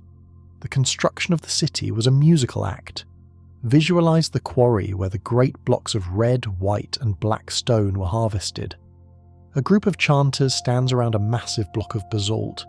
They are not straining, they are singing. Listen to the sound, a low throat-singing drone that vibrates in the pit of your stomach. Om! Om! Om! They are finding the resonant frequency of the stone. As the sound builds, creating a standing wave of acoustic energy, the heavy stone begins to shudder. Then, miraculously, it lifts. It hovers inches off the ground, weightless, buoyant on a cushion of sound. There is a profound sense of ease in this image. The heavy burdens of the world can be lifted not by force, but by finding the right vibration, the right harmony. The stones float through the air like clouds, guided gently into place on the walls. It creates a dreamlike quality to the architecture, a city built by song. Let this concept loosen the heavy burdens in your own life. Imagine them losing their gravity, floating up and away, carried off by a deep, resonant hum that leaves you feeling light and unencumbered. Deep within the residential rings, protected from the hum of the city, lay the sleeping temples. The Atlanteans did not view sleep as a mere biological necessity or a pause in productivity. They viewed it as a sacred journey, a time when the soul travelled to the source of wisdom. These temples were dedicated to the art of dreaming. Picture a courtyard surrounded by high walls covered in moss and ivy to dampen all sound. The air is heavy with the scent of night-blooming jasmine and the soporific aroma of dried poppies. In the centre is a pool of still, black water, designed to reflect the moon and induce a state of trance. Citizens would come here when they faced a difficult decision or a troubled heart. They would lie on soft cots arranged in a circle, covered in the warm woolen blankets we imagined earlier. Dream priests would move softly among them, whispering guided meditations, helping them cross the threshold from wakefulness to the spirit world. It is the ultimate safe harbour for the consciousness. Here, nightmares are banished, and only clear, healing dreams are invited. Imagine curling up on one of these cots, safe within the temple walls, knowing that your sleep is being guarded, that your dreams are being steered toward insight and peace. It is a place where you can surrender control completely, drifting into the velvet dark with the certainty that you will wake up renewed. Flowing through these temples, and indeed through every home in Atlantis, was water that had been treated with a reverence we can barely comprehend. They did not just transport water, they energized it. the Atlanteans understood that water has memory, that it can be structured to carry life force. Visualize the fountains in the public squares. The water does not just shoot up and fall, it spirals. It moves through specially designed flow forms, shapes carved into the stone that mimic the natural vortex of a mountain stream. Watch the water twisting and turning, folding over itself in a rhythmic figure-8 pattern. This motion oxygenates and vitalizes the fluid. Imagine cupping your hands to drink from such a fountain. The water is cool, tasting of minerals and geometry. As you swallow, you feel a tingle of energy, as if you are drinking liquid light. It hydrates not just the body, but the spirit. In the homes, water was kept in large silver amphorae, etched with words of gratitude, ensuring that the water remained happy and pure. This attention to the most basic element of life speaks of a civilization that found the sacred in the ordinary. It invites you to visualize every cell in your body being washed clean by this spiral, energized water, leaving you feeling clear, fluid, and pristine. Swimming through the canals that fed these fountains were the beloved companions of the Atlanteans, the dolphins. In this golden age, the barrier between human and animal was thin, and the dolphin was considered the person of the sea. They were not pets, they were messengers and guides. Visualize the broad blue canals that connected the rings. A pod of dolphins glides through the water, their grey skin glistening in the sun. They break the surface with a synchronized grace, breathing the same air as the citizens walking on the banks. The Atlanteans would often swim with them, holding onto their dorsal fins, being pulled through the warm water. There is a telepathic bond here. The dolphins emit their clicks and whistles, a sonic healing similar to the chanting of the builders. To swim with them is to be scanned by their sound, to have your emotions balanced by their joy.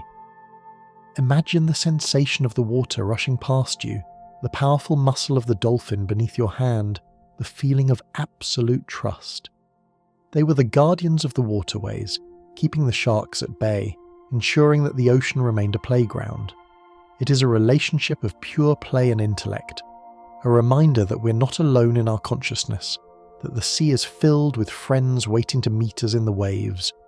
Powering this civilization, from the lights in the harbour to the healing domes, was a source of energy that was clean, silent, and inexhaustible. The Great Crystal, known in some legends as the Toy.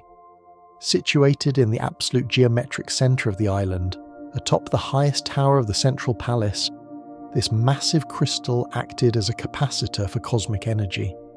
Visualize a gemstone of impossible size, perhaps 6 stories high, cylindrical and faceted like a diamond.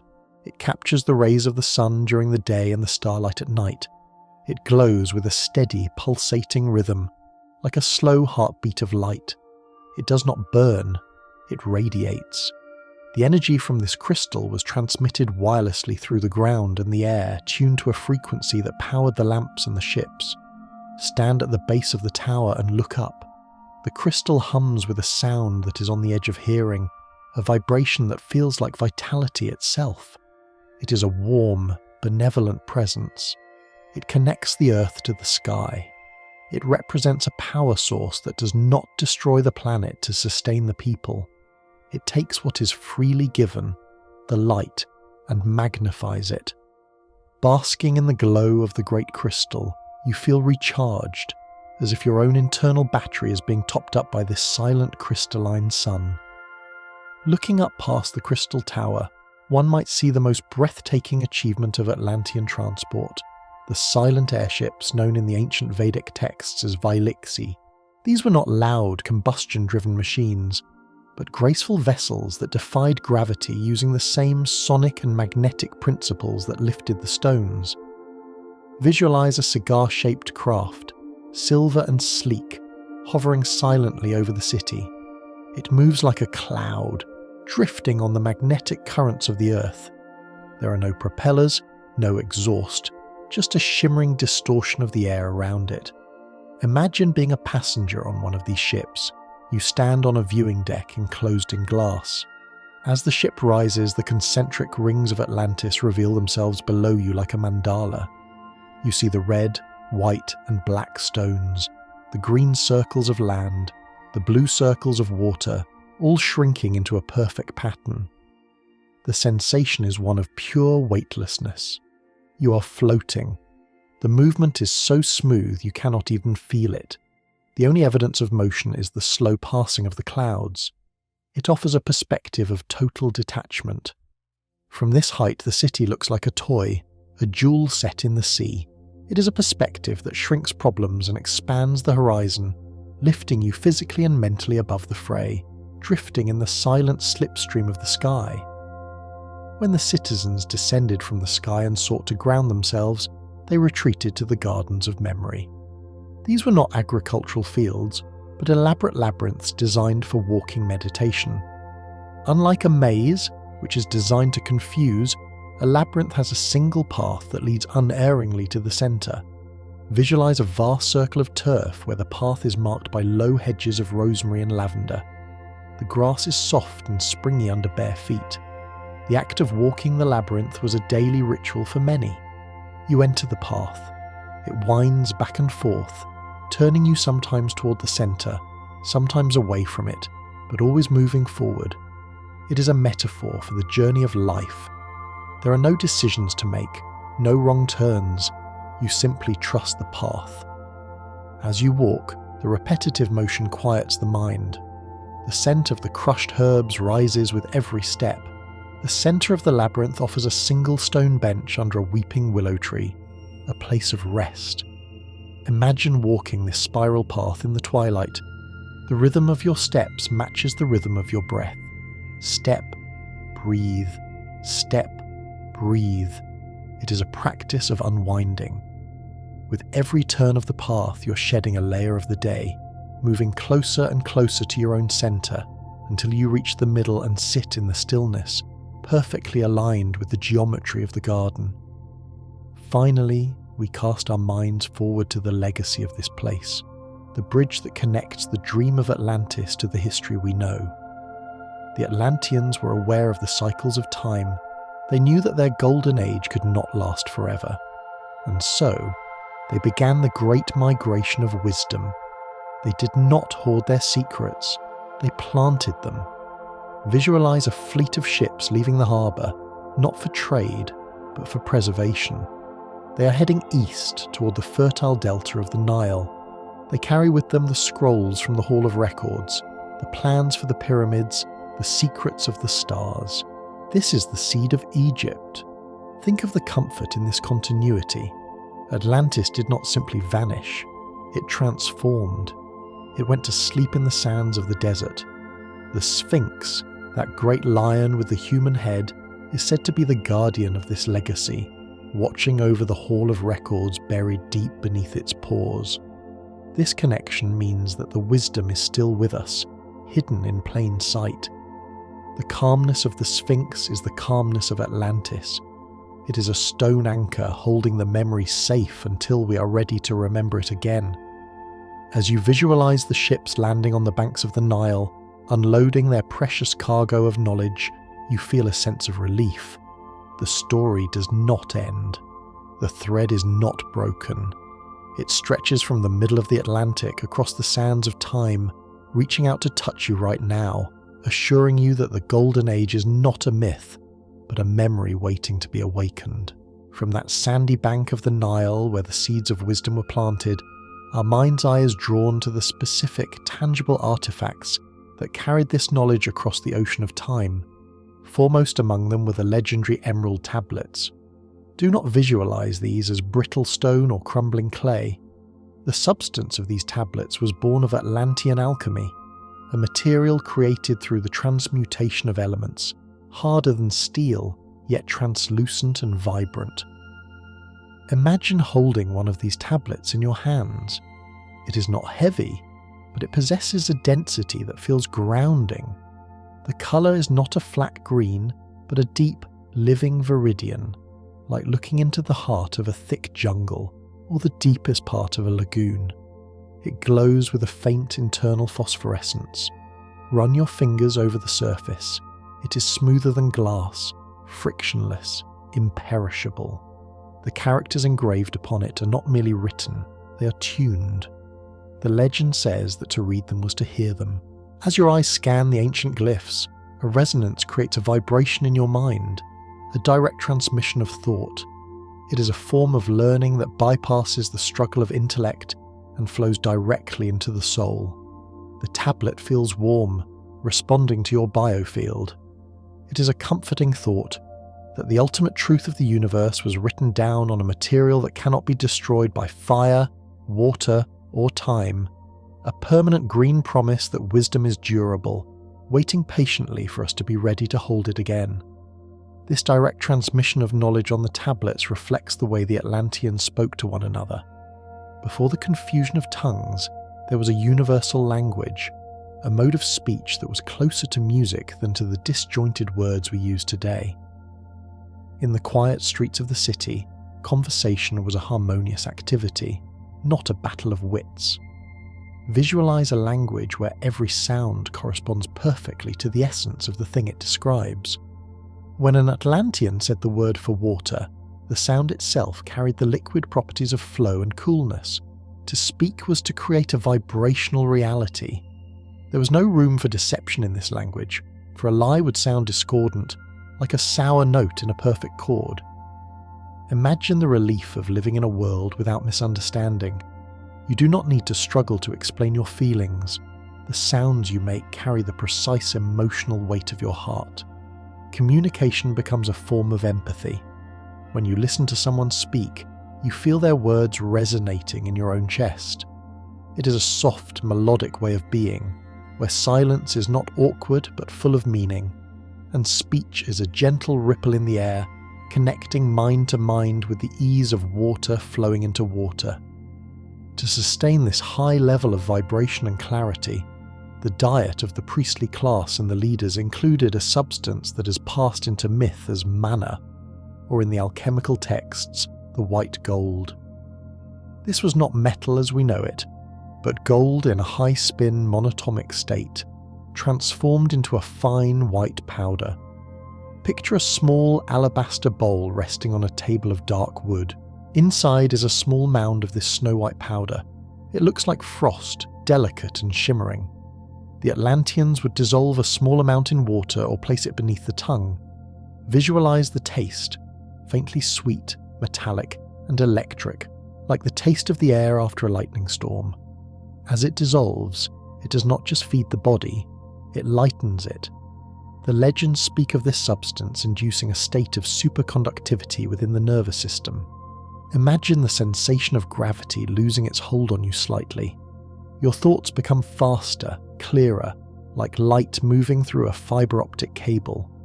A gentle euphoria washes over you, not a drugged intoxication, but a pristine, high-altitude clarity. It is the food of the gods, a nourishment that aligns the physical cells with the energy of the spirit, leaving you feeling weightless, purified, and infinitely expansive. In the private sanctuaries of the healers and the seers, this clarity was focused and amplified through the use of the crystal skulls. While modern movies have cast them as objects of fear, in the dream of Atlantis they were vessels of supreme consciousness and memory, carved, or rather grown, from single blocks of piezoelectric quartz. Sit before one of these artifacts in a darkened room. The crystal is perfectly clear, polished to a degree that makes it invisible until the light catches an edge.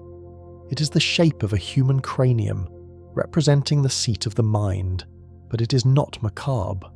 It is beautiful. It represents the housing of wisdom without the decay of the flesh. As you gaze into the crystal, you notice that it is not solid. It is filled with prisms and lenses, internal geometries that trap the light and make it dance. It glows from within with a soft, milky blue light. The Atlanteans believed these skulls were storage devices, hard drives of emotional and historical data. By placing your hands on the cool, smooth forehead of the skull, you could upload your worries and download peace. It is a tactile meditation tool. The crystal feels cool against your palms, drawing out the heat of your anxiety, replacing it with the stable, frozen silence of the stone. You're looking into a mirror of eternity, a thinking machine made of the earth itself, holding the memories of the ancestors in a lattice of light. Drifting from the hard, cool crystal to the soft, fragrant world of the gardens, we find the plant that facilitated the deepest relaxation of the citizens, the blue lotus. This sacred water lily grew in abundance in the slow-moving canals and the decorative pools of the city. Visualize a pond at twilight. The large flat leaves float motionless on the surface.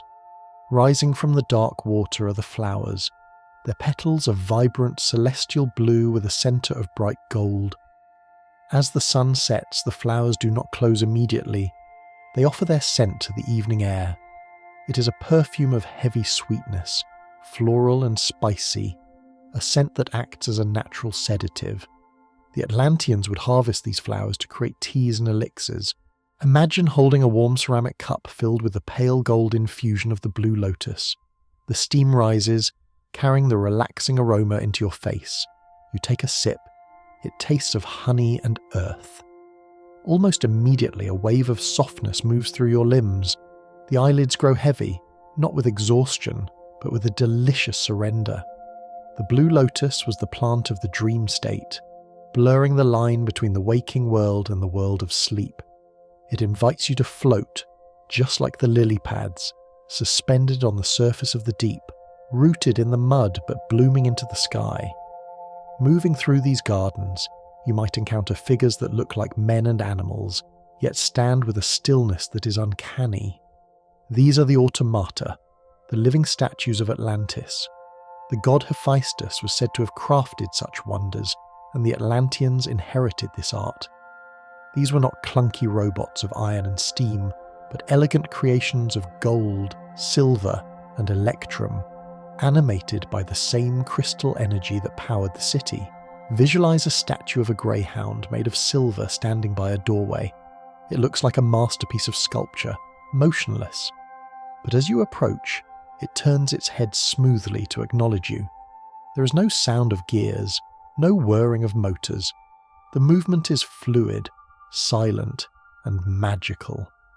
These automata served as guardians and helpers, pouring wine at feasts or holding lamps in the dark corridors. There is something incredibly peaceful about a servant that does not speak, does not tire, and moves with the grace of liquid metal. Imagine a golden tripod that walks on its own legs to bring you a tray of fruit, then settles back into stillness. It creates an atmosphere of enchanted ease.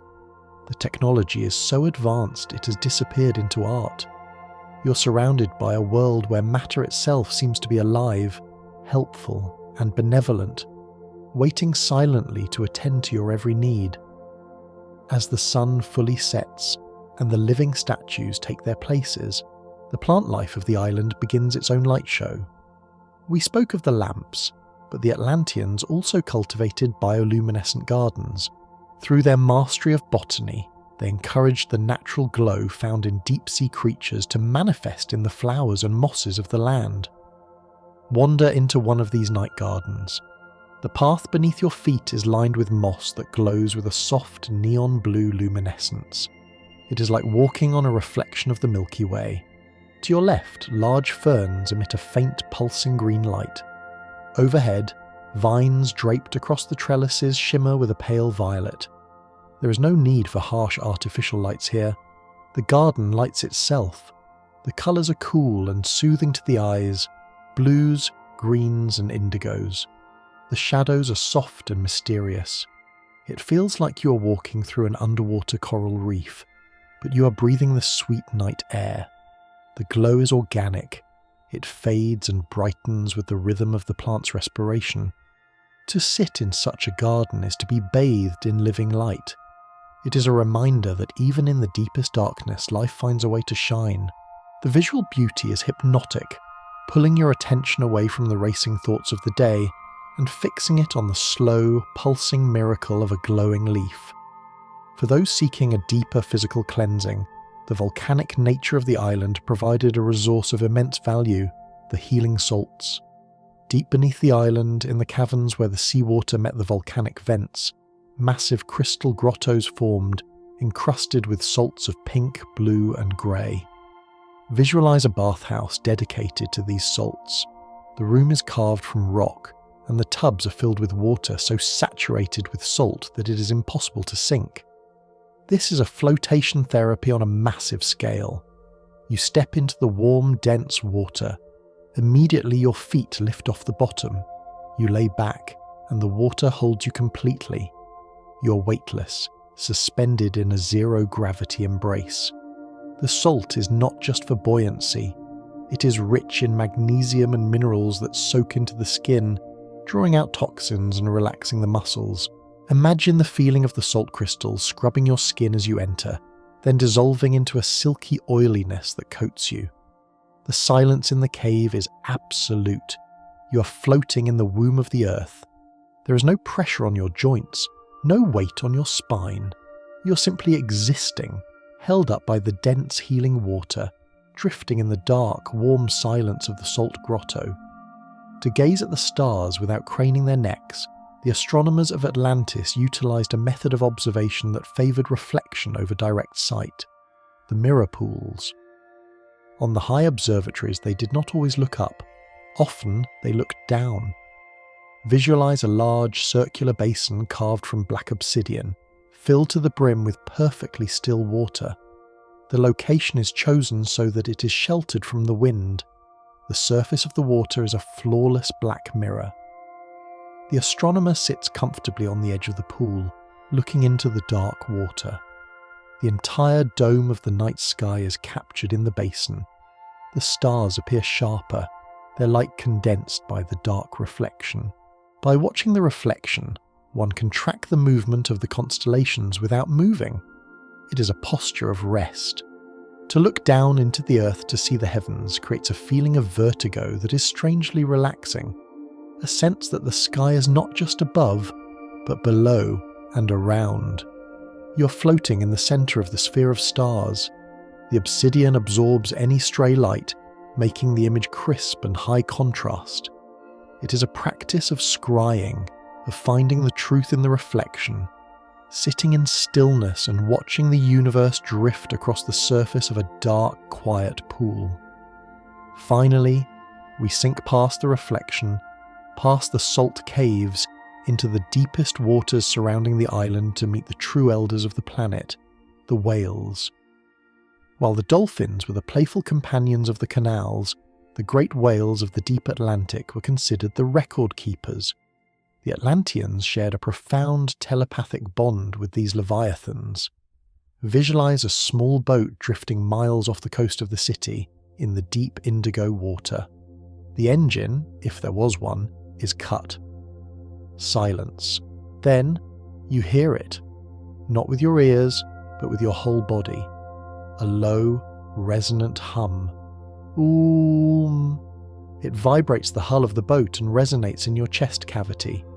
A massive shape rises from the deep, blowing a fountain of mist into the air.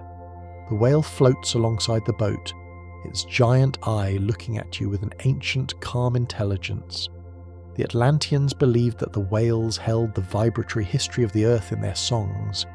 To listen to a whale sing is to listen to the heartbeat of the mother planet. The sound is grounding, heavy, and incredibly slow. It slows your own heart rate down. It reminds you that there are creatures who have been swimming in these oceans for millions of years, holding the space, keeping the rhythm. You're in the presence of a living mountain, a gentle giant that asks nothing of you but to listen. The deep bass notes of the whale song wrap around you, pulling you down, down, down into a depth of relaxation where only the slow, heavy currents of the ocean exist. Resonating with that low oceanic hum of the great whales, we drift alongside them, sharing the currents of the deep. It is here, in the twilight zone of the ocean, that we witness the bravery and grace of the pearl divers of Atlantis. These were not desperate labourers seeking fortune, but artisans of the breath, trained from childhood to hold the air within their lungs like a precious gem. Visualize one of these divers preparing to descend. They stand on the edge of a boat made of lightweight cedar, their skin glistening with olive oil to protect against the chill. They take a single deep inhalation, a breath that fills every corner of their chest, expanding the ribs, gathering the life force of the sky. Then they slip soundlessly beneath the surface. Follow them down. As they descend, the light changes from the bright gold of the surface to a soothing, enveloping turquoise, and finally to a deep, calm indigo. There is no struggle in their movement, only a streamlined drop toward the seabed. They carry a heavy stone to aid their descent, surrendering to gravity. Down here, the silence is total. The pressure of the water acts like a heavy weighted blanket, squeezing the body in a way that feels surprisingly secure, holding the diver together. They move among the coral gardens, seeking the great oysters that harbour the pearls, but they do not pry them open with greed.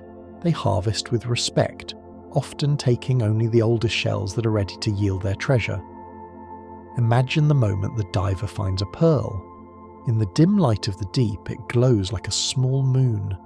It is perfectly round, shimmering with a nacreous luster that contains all the colours of the rainbow. To hold such a thing is to hold a concentrated piece of the ocean's soul. The ascent is slow and rhythmic, a return to the light. Breaking the surface, the diver exhales the old air and inhales the new, a cycle of rebirth that happens with every dive. The pearl they bring up is not just a jewel, it is a symbol of wisdom retrieved from the depths of the unconscious, a trophy of the inner journey brought back to the waking world. From the bounty of the shellfish, the Atlanteans wove a fabric so fine and rare it was known as the cloth of gold, though it contained no metal. This was sea silk, harvested from the filaments of the giant Pinna nobilis shell. While the pearl divers sought the gem inside, the weavers sought the anchor, the tuft of silky fibres the shell used to attach itself to the sea floor. Visualize the raw material. It looks like a tuft of muddy wool when first pulled from the sea, but the alchemy of the Atlantean weavers transformed it. They would wash the fibres in fresh lemon water, then dry them in the sun. As they dried, a miraculous change occurred. The dull fibres turned a brilliant burnished gold. It is a biological gold, soft as a spider's web but incredibly strong. Imagine running your hand over a bolt of this finished sea silk.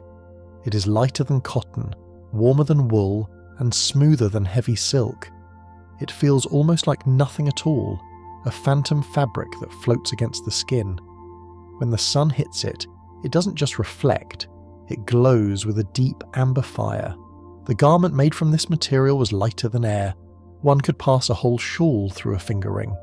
To wear it was to be clothed in the light of the sun and the strength of the sea.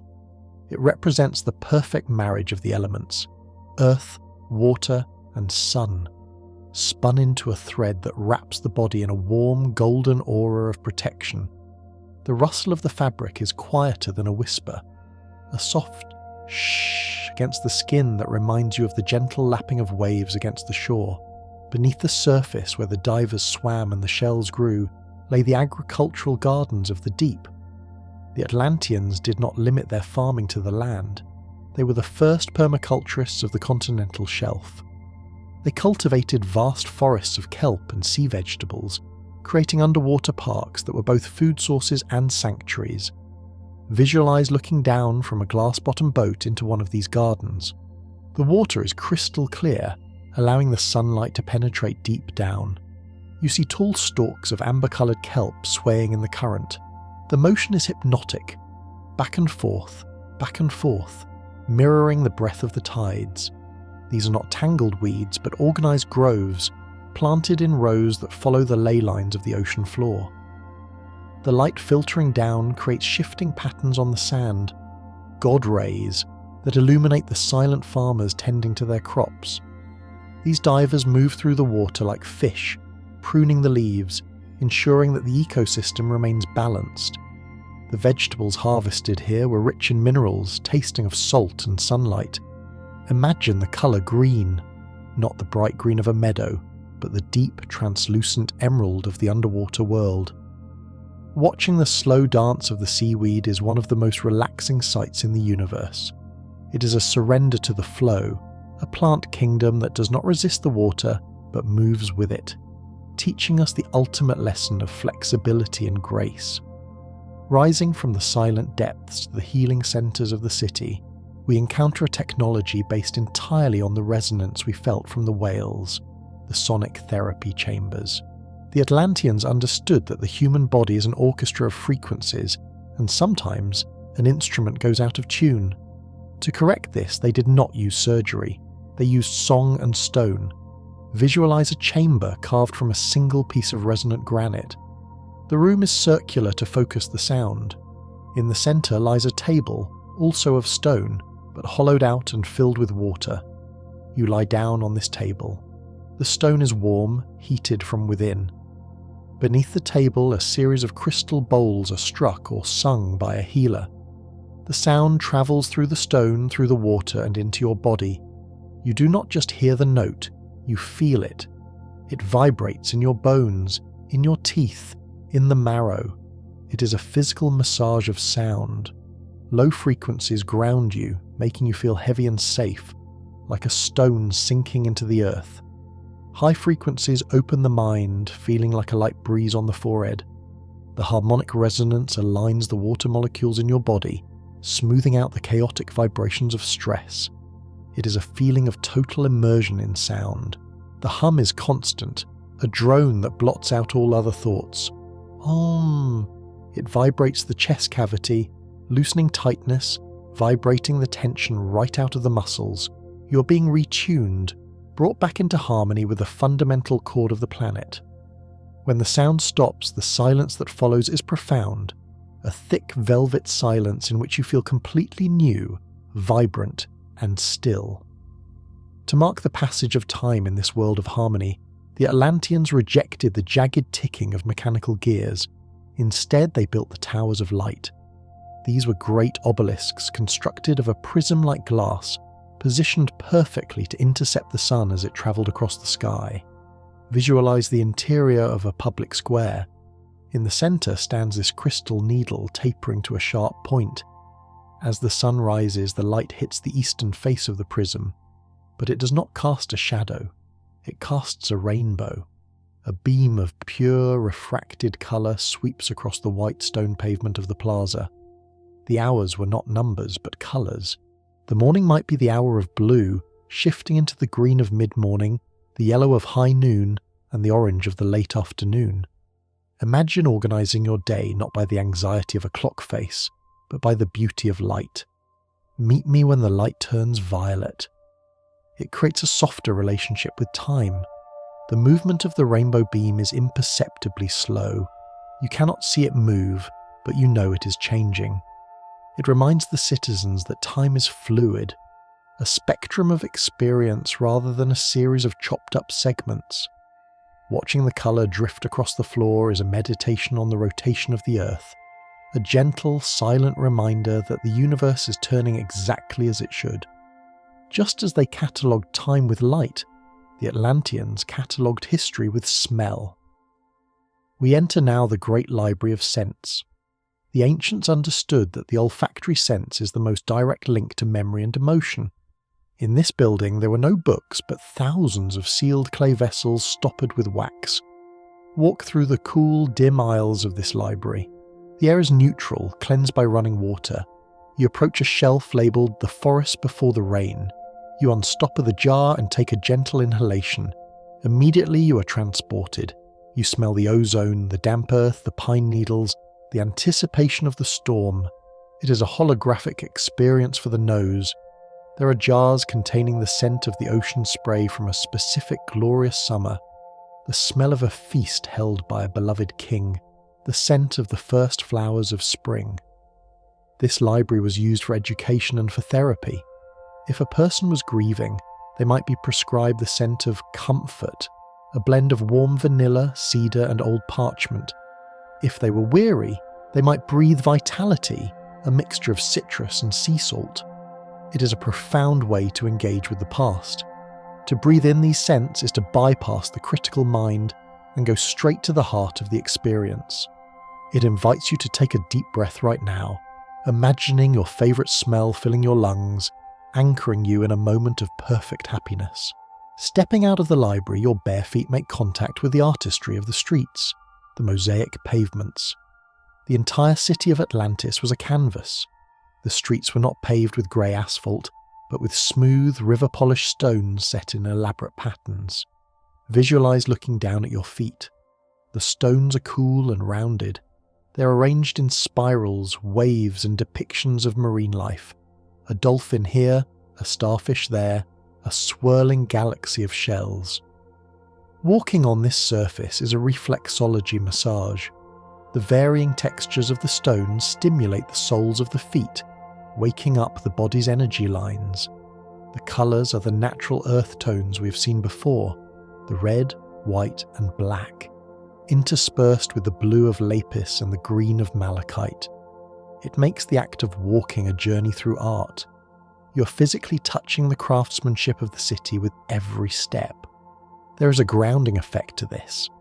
You're connected to the earth through the medium of beauty. Imagine the feeling of the smooth stones under your arches, the solid support of the road, the visual delight of the patterns unfolding ahead of you like a carpet of stone flowers. It encourages you to walk slowly, to look down and appreciate the foundation upon which you stand. To provide the purest water for these libraries and mosaics, the Atlanteans looked to the summits of their mountains. High above the city, where the peaks touched the clouds, they constructed the cloud catchers. These were vast, delicate nets woven from the sea silk, stretched between stone pillars on the highest ridges. Visualize these nets billowing gently in the high-altitude wind. They're almost invisible, like giant spiderwebs. As the clouds pass through them, the moisture condenses on the fine golden threads. Millions of tiny droplets form, glistening like diamonds in the sun. Gravity pulls them down, where they trickle into stone channels. This is water that has never touched the ground. It is distilled by the sky. It flows down from the nets into the aqueducts, cool, aerated, and pure. Imagine standing on the mountain peak watching this passive harvest. The clouds are literally being milked for their essence. The sound is a soft, constant drip, drip, drip into the collection basins. It is a technology of gentleness. It does not drill or pump, it simply catches what the sky offers. The air up here is thin and crisp. Drinking this cloud water is said to bring a lightness to the spirit, as if you were drinking the sky itself. It is a refreshing thought. Nature providing abundance simply by the air passing through a golden net. Descending from the heights with this appetite for purity, we observe the domestic ritual of the silent meals. In the hustle of our world, eating is often rushed and noisy. In Atlantis, the evening meal was a meditation. It was forbidden to speak while chewing, for the act of receiving nourishment was considered a communion with the earth. Visualize a family sitting around a low wooden table. The room is lit by the soft glow of the oil lamps. The food is simple: the pulse, the fruits, the fresh fish. They eat with their fingers or with simple wooden spoons. As they eat, the room is filled only with the sounds of the meal, the breaking of bread, the pouring of water, the satisfied sighs. Without the distraction of conversation, the senses are heightened. The sweetness of a fig becomes an explosion of flavour. The texture of the bread is fully appreciated. The warmth of the soup travels down the throat, heating the chest. This silence is not oppressive, it is companionable. It allows the family to be together in a shared experience of gratitude. They look at each other with smiling eyes, communicating love through presence rather than words. It slows down the metabolism, aids digestion, and turns a daily necessity into a sacred pause. Imagine taking a bite of your favourite comfort food in this silence, tasting it fully for the very first time. As the meal concludes, and the city settles into the deeper hues of the night, a sound drifts across the rings that signals the end of the day's activity, the twilight bells. But these were not heavy bronze bells with their clanging metallic tongues. They were giant suspended rods of quartz crystal, hung in the open arches of the towers. Visualize the wind picking up slightly as the sun dips below the horizon. The breeze moves the strikers, soft padded hammers, against the crystal rods. The sound that emerges is not a dong but a shimmer. It is a high, ethereal tinkling, like wind chimes made of starlight. Ting, sheeing, ping. The sound carries for miles, cutting through the air with a clarity that cleanses the mind. It is the signal that the work is done. The shops close, the tools are put down, the doors are latched. The vibration of the crystal bells interacts with the biofield of the citizens, signalling the brain to release melatonin, to prepare for the dream world. It is a lullaby played by the wind. Listening to it, you feel a wave of permission wash over you. Permission to stop, permission to rest, permission to let the day go. The sound fades in and out, gentle and random, never repetitive, always soothing. It hangs in the twilight air like a mist of sound, wrapping the city in a blanket of acoustic peace, ushering in the time of the stars and the deep restorative sleep of the ocean. As those crystal notes of the twilight bells dissolve into the deepening velvet of the dusk, the city does not plunge into the rigid darkness of a clockwork night. Instead, it transitions into a gentler form of timekeeping, guided by the silent silver face of the moon. In the centre of the sleeping plazas stood the selenographs, marvellous basin-like instruments carved from polished moonstone, designed to track the nocturnal hours not by numbers, but by the viscosity of light. Visualize standing before one of these lunar dials. The basin is filled with a heavy, clear oil that remains perfectly still. Floating on the surface are petals of white nacre, shaped like the phases of the moon. As the moon travels across the arc of the sky, its light strikes the basin at precise angles, illuminating one petal after another in a slow, glowing sequence. To read the time, you simply look into the pool and see which petal is shining. It is a clock that requires the cooperation of the heavens. There is no ticking, only the slow, silent slide of a shadow and the bloom of a reflection. The light from the selenograph is cool and milky, casting a soft, pearlescent glow on the faces of those who pass by. It encourages a different relationship with the night, not as a time to be measured and managed, but as a fluid entity, a tide of shadow and silver that washes over the city. Watching the oil catch the moonlight is a meditation in itself. It reminds you that the night is a living thing, breathing in a rhythm as slow and ancient as the orbit of the moon itself. Under the watchful eye of this lunar clock, the citizens of Atlantis retired to their chambers, but they did not sleep on flat, stagnant mattresses. They understood that the body is a creature of suspension, happiest when floating. The beds of Atlantis were known as silk cocoons, hammocks of immense luxury woven from the golden sea silk and suspended from the ceiling by ropes of braided velvet. Imagine the sensation of climbing into one of these suspended beds. The fabric is cool and smooth, conforming instantly to the shape of your body. There are no pressure points, no hard surfaces to press against your shoulders or hips. You're simply held. As you settle in, the cocoon sways gently, a microscopic movement triggered by your own breathing.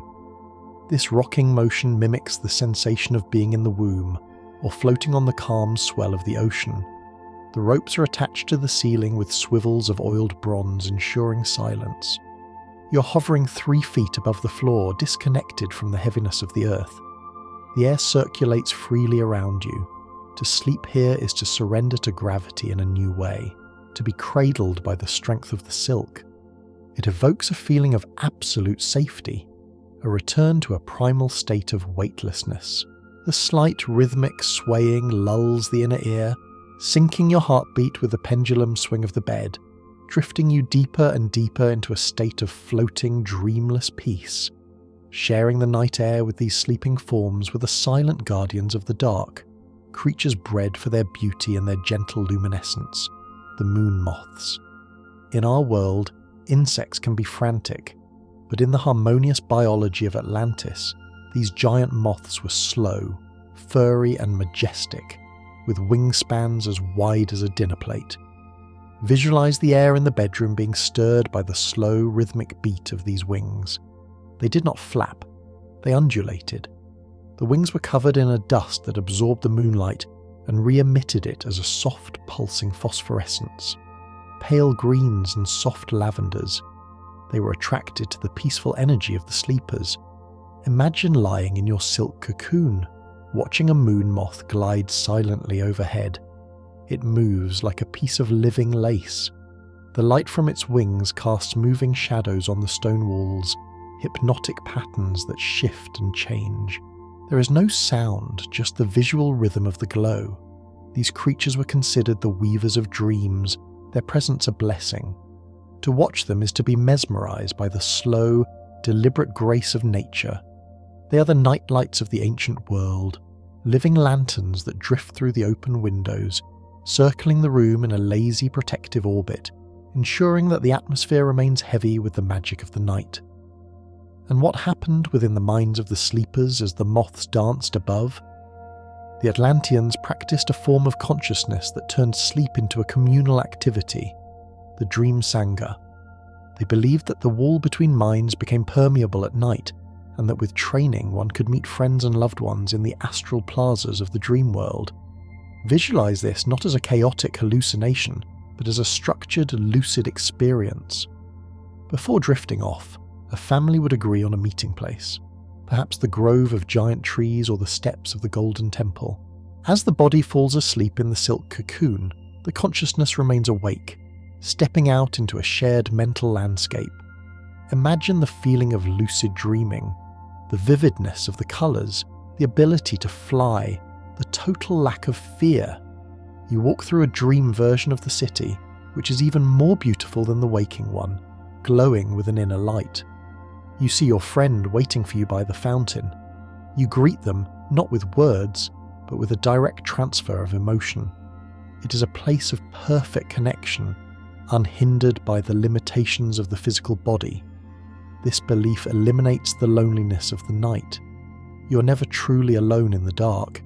You are simply commuting to a different place, a place of infinite possibility where the soul can play and connect, while the body rests in its suspended cradle. As the night wanes and the moon moths settle into the shadows, the city is awakened not by a jarring alarm, but by a vibration that rises from the earth itself, the dawn chorus. This was a daily ritual where the awakening citizens would add their own voices to the rising sun, creating a harmonic resonance that jump-started the energy of the island. Visualize the first ray of the sun striking the gold-tipped pyramid in the center of the city. As that light hits, a low hum begins. It starts with the priests in the central ring, a deep, resonant Om. Then, the people in the inner ring join in, harmonizing a third above. Then the outer rings, a fifth above. Lying in your bed, you hear this sound swelling like a tide. It is not loud, it is pervasive. It vibrates the floor, the walls, and your own chest.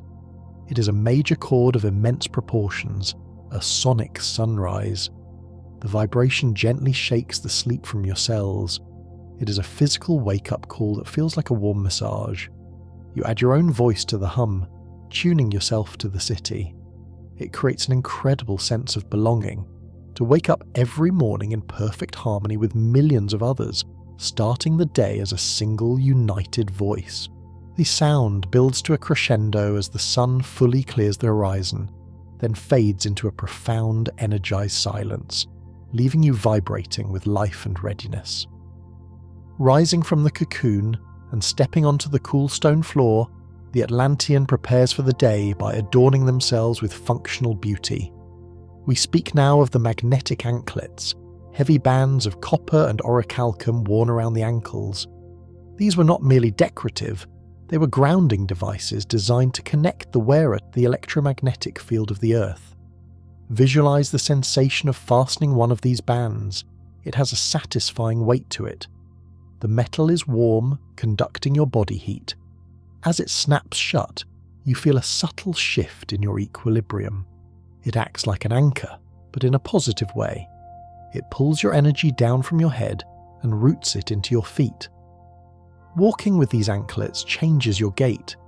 You walk more deliberately, feeling the connection between your heel and the earth with every step. The copper interacts with the magnetic lines of the mosaic streets, creating a subtle resistance that strengthens the legs and stabilizes the spine. It is a sensation of immense stability. You feel unshakable, like a tree with deep roots. Throughout the day, the gentle weight on your ankles serves as a constant reminder to stay present, to stay grounded, preventing the mind from floating away into anxiety. It is the feeling of being physically locked into the majestic, slow-moving energy of the planet. With feet grounded and spirit high, the morning hunger is satisfied by visiting the sonic pantries. In a world without artificial refrigeration, the Atlanteans used the power of standing waves to preserve the life force of their food. These were stone alcoves within the kitchen, tuned to a specific frequency that inhibited decay. Open the door to one of these pantries. You're met not with a blast of cold air, but with a faint, pleasant hum, like the sound of a bee hovering near a flower. The air inside feels crisp and charged with static. The fruit stored here, the pomegranates, the figs, the grapes, looks as fresh as the moment it was picked, even weeks later. The sound wave creates a protective shield around the organic matter, suspending it in time. Visualize reaching in to take an apple. It feels vibrant in your hand. When you bite into it, the crunch is explosive, the juice cool and sweet. There is no wilting, no softness. The food has been held in a state of suspended animation by the song of the stone. It suggests a technology that works with nature rather than fighting it. Instead of freezing the life out of the food, they use sound to hold the life in. Eating this food feels like eating pure energy, the vibrations of the pantry transferring into your body, nourishing you with the preserved freshness of the harvest. For the young minds of Atlantis, the morning was a time of immersion in the Hall of Mirrors. This was the centre of learning, but there were no desks, no chalkboards, no rote memorization. Education was achieved through the mirror of history, a reflective surface made of polished obsidian and energized crystal that allowed students to view the past as if they were standing there. Visualize a child standing before a tall, dark mirror.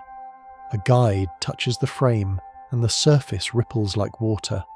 Suddenly the reflection vanishes, replaced by a three-dimensional scene.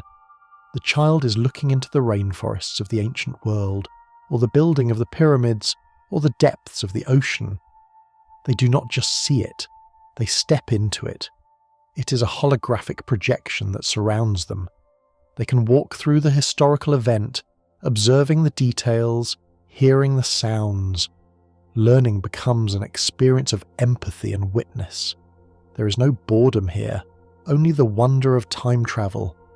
Imagine the quiet awe of a classroom where history comes alive in 3 dimensions. The child absorbs the lesson through their skin and eyes, understanding the flow of cause and effect not as abstract dates, but as a living story. It is a gentle, immersive way to learn, respecting the child's imagination and feeding it with the direct vision of truth. Protecting this city of light and learning from the chaotic weather of the open ocean were the atmospheres. These were tall, slender spires positioned on the outermost ring of the island, topped with rotating spheres of crystal and bronze. They were the passive guardians of the climate, designed to harmonize the atmosphere and dissipate violent storms before they could form. Visualize standing on the seawall, looking up at one of these towers. The sphere at the top spins slowly, silent and frictionless. It emits an invisible pulse of magnetic energy that interacts with the ions in the clouds. You watch a dark, jagged storm front approaching from the ocean. As it hits the invisible barrier of the atmospheres, the clouds seem to unravel. The angry dark greys soften into white. The wind loses its bite. The storm is not fought, it is untied.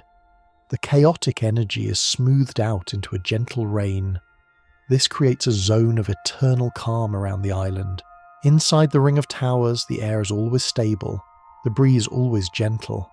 It gives the citizens a profound sense of security to know that they live inside a bubble of harmonic weather. You can watch the fury of the ocean in the distance, but know that it cannot touch you.